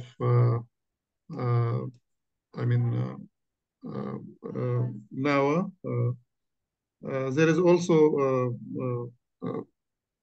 data, like hydrogeological data is obtained also from hydrogeological maps available on both sites.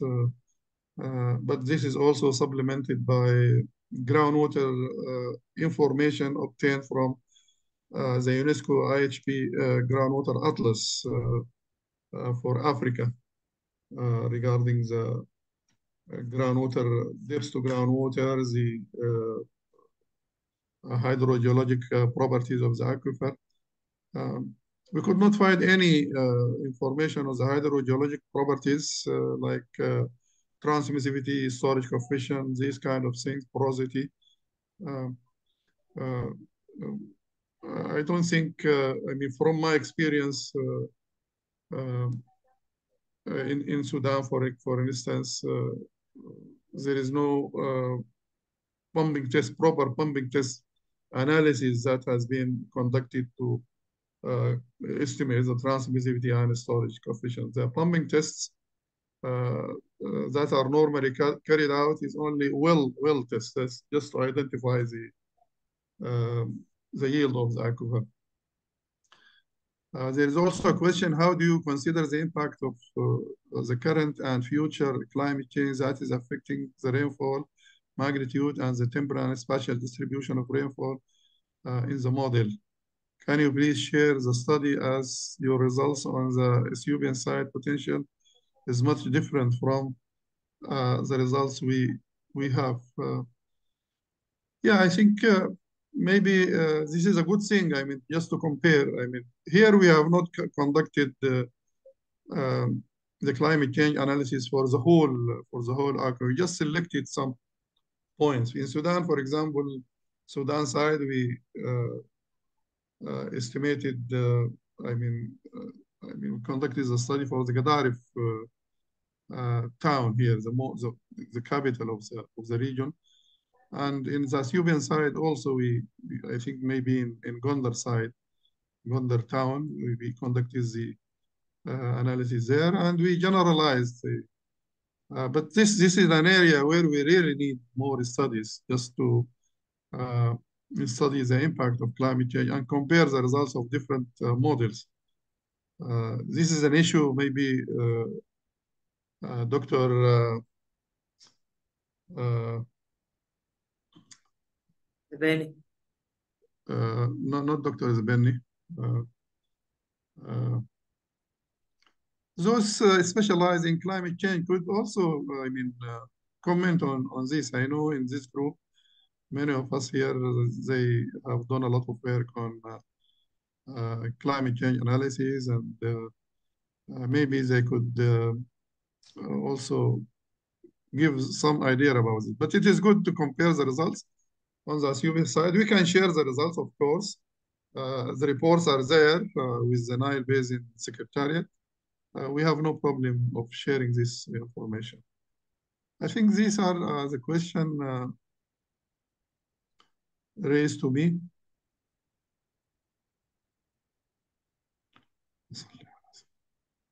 Dr. Zebeni, please, we need to recognize the presence of Ms. Gloria Namande from UNDP as our rapporteur.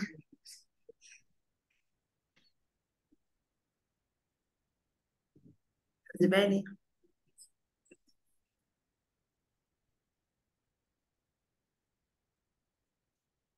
Hello, Dr. Zebeni. Dr. Maha, goes off on the on. Would you please take my responsibility? Okay. Okay, the last question where all the panelists will contribute in sharing their points of view on it is Dr. Maha, maybe if Dr. Mudassir could just give few words about climate change studies in the region. If our results, I mean, in our case, we found a little bit of increase in rainfall, of course, increase in evapotranspiration due to increase in temperature. But overall, when you consider the overall results, this reduction in or increase in rainfall is compensated by loss of water through evapotranspiration. Yes, yes, sure. The question now will go for all panelists for 20 minutes is, what are the learned lessons from applied conjunctive use in the Nile Basin? We know that Sudan has a long time experience on applying conjunctive use, as well as Uganda, Tanzania. And we would like to have your inputs on what are the learned lessons from applied conjunctive use in the Nile Basin.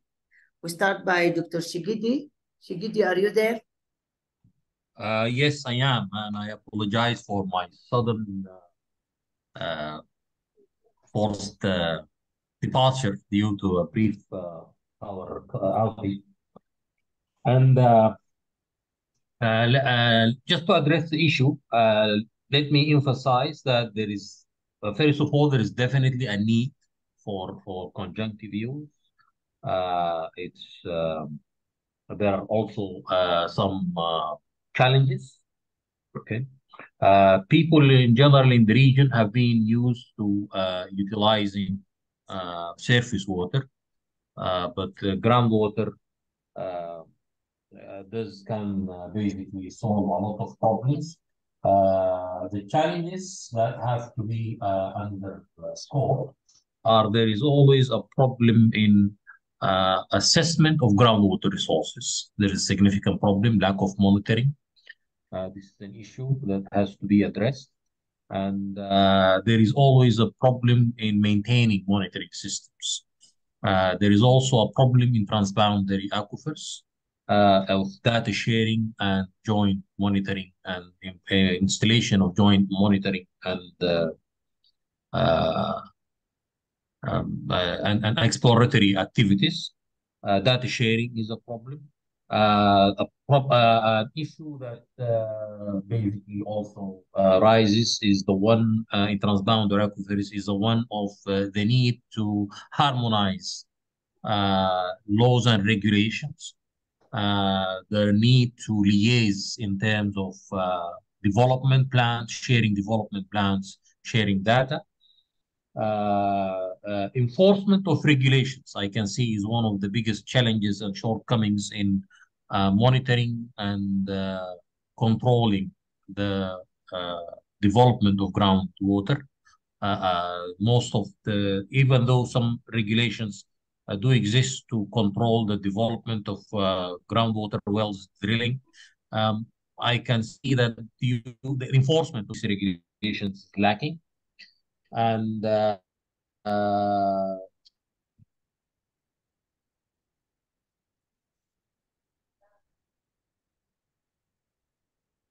Shigiti is back. Nino, can you highlight some inputs for lessons learned? To use our resources effectively and efficiently.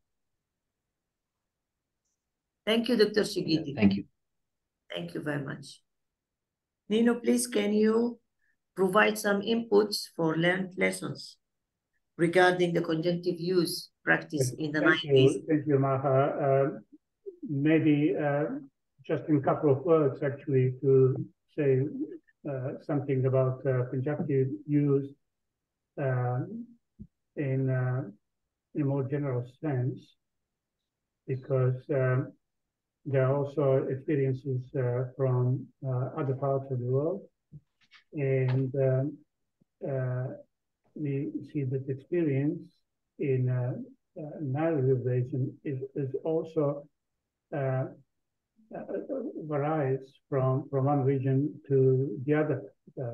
In regions where you have, in part of the region where you have more surface water, there is more water harvesting, and we see that surface water is used to provide more supply for agriculture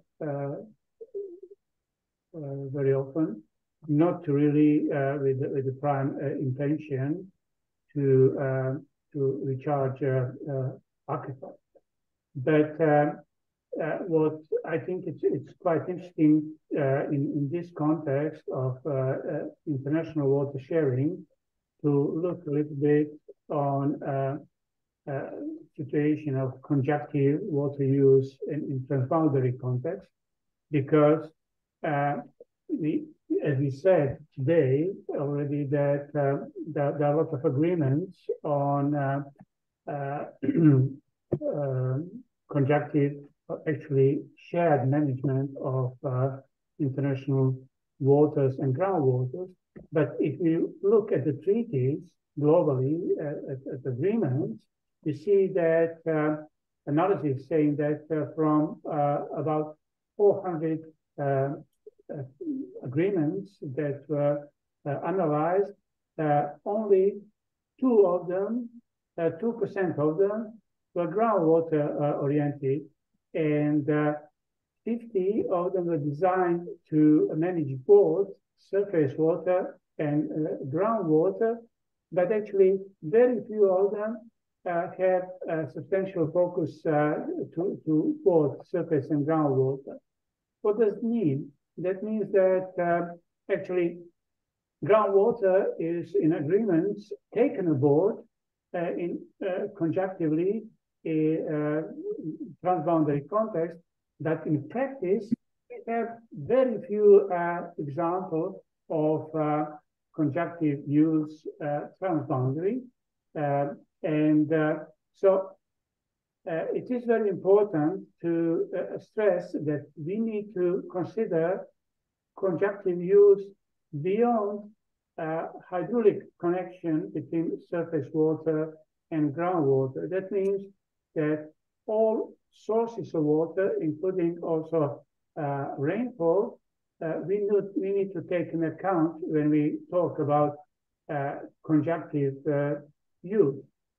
There was example of colleague today, I think the colleague put that example where the whole aquifer is in one country, but actually what is going across the border is only surface water. But still, both need to be taken in account.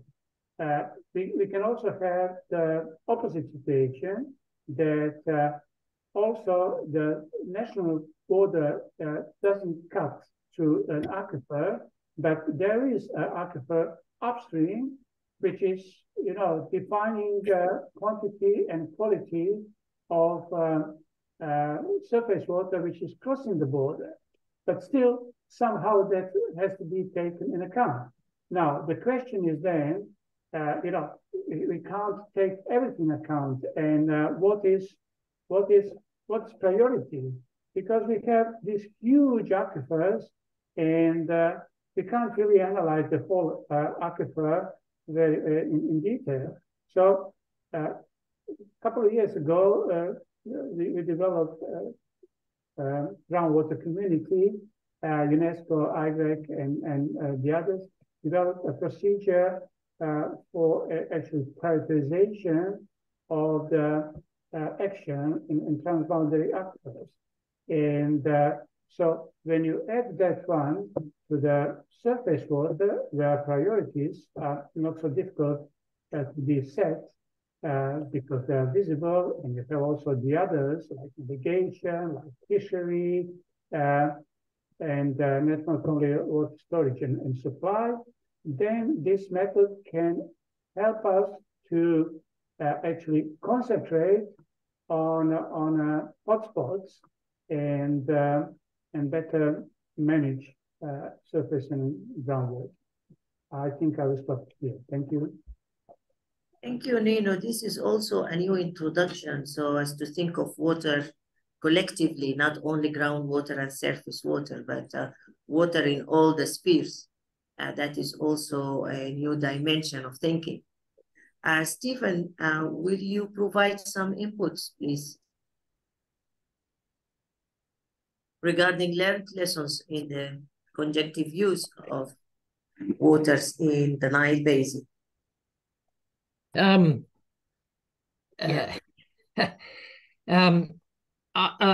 My experience with the Nile Basin and conjunctive use dates back nearly 40 years.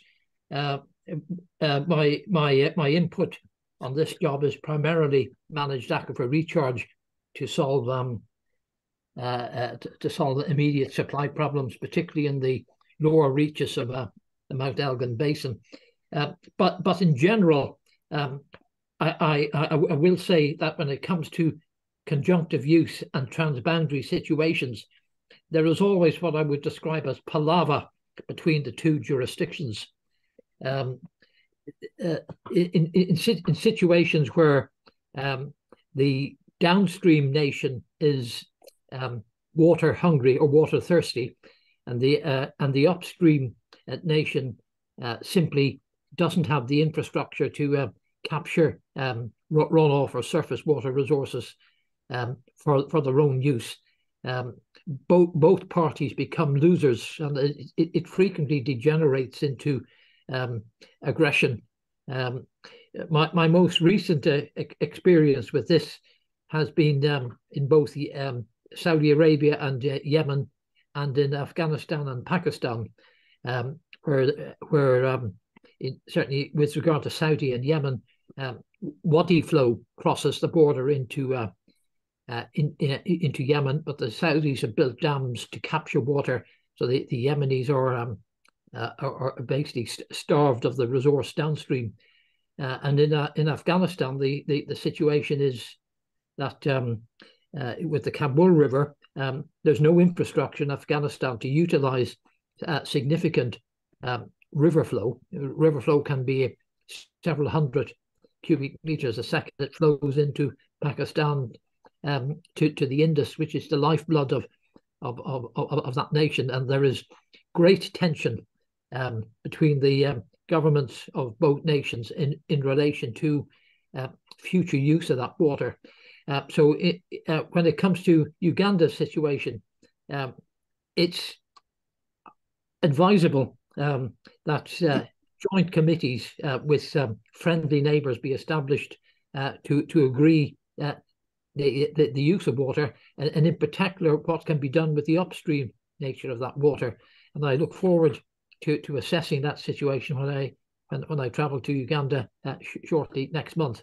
But Dr. Mata, please understand, the main expertise that I'm bringing to this project relates to implementation of pilot managed aquifer recharge, and pilot managed aquifer recharge is a solution to situations where you have drought indices, as I was discussing, with return periods of greater than 20 years, and managed aquifer recharge in that context can alleviate some of the stress that can arise in transboundary situations. I'm afraid at this point in time, that's all I can say. Thank you, Stephen. I was wondering whether Dr. Callist is still with us. Dr. Callist? Yes, I'm still online. Yes, please, can you provide some inputs regarding conjunctive use, learned lessons in the Nile Basin? Thank you very much. Building on what the other colleagues have mentioned, we do note that transboundary water management has always focused on surface water. I remember when we did an assessment of the various basins in Africa, and we wanted to find out why they are not considering groundwater. At that time, I was also representing Uganda on the Nile Basin Initiative Technical Advisory Committee, and a number of us were coming in with groundwater background, but we didn't know why groundwater was not considered in river basin management. So we looked at most of the basins in Africa, and what came out was that everybody didn't know why groundwater was not being considered. And that's the reason why we said we needed to integrate groundwater in river basin management, because groundwater is part of really the water cycle. So conjunctive use of groundwater and surface water, I think, has been happening, but not recognized. Because groundwater was always being assumed to be a resource that is available, undercover, not seen, not known, assumed to be available. And in many of our countries, whenever we would be drilling boreholes, people would think that we are drilling boreholes to reach the lake. And whenever a borehole will not have water, they say the borehole has not been drilled deep enough to reach the lake. So to me, I think what is coming out now is that we are appreciating that we need to look at groundwater and surface water together. Previously, it would be either or. If we are setting up a water supply system, people will say there's not enough groundwater, so we cannot go for groundwater. But I think the conjunctive use settlement is saying you can use maybe 30% of groundwater, 70% of surface water, and then that groundwater can be used in those periods where surface water resources are limited. But also recognizing that the development of groundwater and of course operation of groundwater-based systems is much cheaper because of raw treatment costs. So I can say it has been happening, and knowingly, because in many of our countries, groundwater is being used for domestic water supply. Right now, we're having groundwater development increasing for irrigation, small-scale irrigation, and again, we need to be concerned about that, the implication. So I think the integration of groundwater and river basin management is the one which is bringing this discussion about conjunctive use, especially in our region, where we have been looking at these resources as separated. So I think we have a good start now with the work being done now to understand the aquifers, understand the interactions. I think this is going to set a good base, and also to look at the groundwater as a resource that can help us to adapt impacts of climate change, a situation where surface water resources are limited, but also in a situation where groundwater is the only resource which we can use in certain periods, but also in a situation where we can actually get part of surface water and get part of groundwater. As I mentioned in my presentation, within Kampala, we're having conjunctive use of groundwater and surface water. And Dr. Neno already mentioned that we don't necessarily have to have transboundary groundwater resources. I think we need to recognize that we have groundwater which have transboundary significance. They may not be transboundary, but they have implication on the transboundary resource. So looking at groundwater in that way, in my view, is going to be important. Even when we are looking at aquifers that are transboundary, we shouldn't forget that we have groundwater, we have transboundary implication, even if they are not transboundary. Thank you very much. Thank you, Dr. Calist. Thank you, Dr. Calist. Miss Gloria Nemandi from UNDP. Gloria, please provide your inputs on the issue.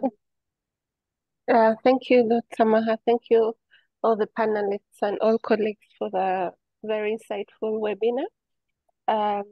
Of course, my role was to do the rapporteuring, and I've been able to capture all the key points, and most of the key points have come in regards to the need to conserve and also manage groundwater and surface water to enhance effective conjunctive use. We've also looked at the characteristics and the geological modeling for all these aquifers that has been done, and the recommendations have come in strongly, especially in regards to the monitoring infrastructure that is needed for groundwater and surface water, and the capacity building for monitoring the quantity and quality of groundwater levels, and also aligning that with the meteorological forecasts, which I think is also really lacking. And this is something that needs to be looked at. And also, we've also looked at the issues around climate change. And I think there is limited studies that have been done on the impacts of climate change on groundwater and surface water availability. Because of course, the experiences we've had shared from the Gedaref Adigrat region shows that there is enough water until 2050. The climate change impacts don't have a significant impact, but thereafter, after 2050, there will be more significant impacts. And this has only been done for Gedaref, but also the modeling has to be done for all the other aquifers and other regions. So there is really a close alignment between climate change and groundwater, surface water availability. And I think this is something that we could further work on and do more research. And of course, it has also been highlighted clearly that transboundary water resource management has to be emphasized in terms of the governance, in terms of the institutional frameworks, in terms of the data availability and data management, enforcement and regulations. I think these are really core key areas that have come out of this discussion. And I would like to thank you all on behalf of UNDP. Thank you so much for the webinar. And thanks to NBI, thanks to Dr. Maha and the team for putting all this together, and to all the experts that have shared the insights across the region. Thank you so much. And thanks to also the Ministry of Water and Environment, Dr. Calist and the team for the collaboration with UNDP to support the implementation of this project, and also saying thanks to all the countries that have been present. Thank you so much. So Zebeni is around. Thank you, Gloria. Thank you very much. Zebeni, you can take it from here. Yeah, thank you, Dr. Maha. I would like if you continue, because my internet is going on and off and I may interrupt the conversation. Please take over the coordination role. We are done, Zebeni. So if there is no any session, I think we need to wrap up the session and then move to the next program. The next program after question and answer session is, do we break or what's the next plan? Please, Dr. Ma, I'm a bit lost now.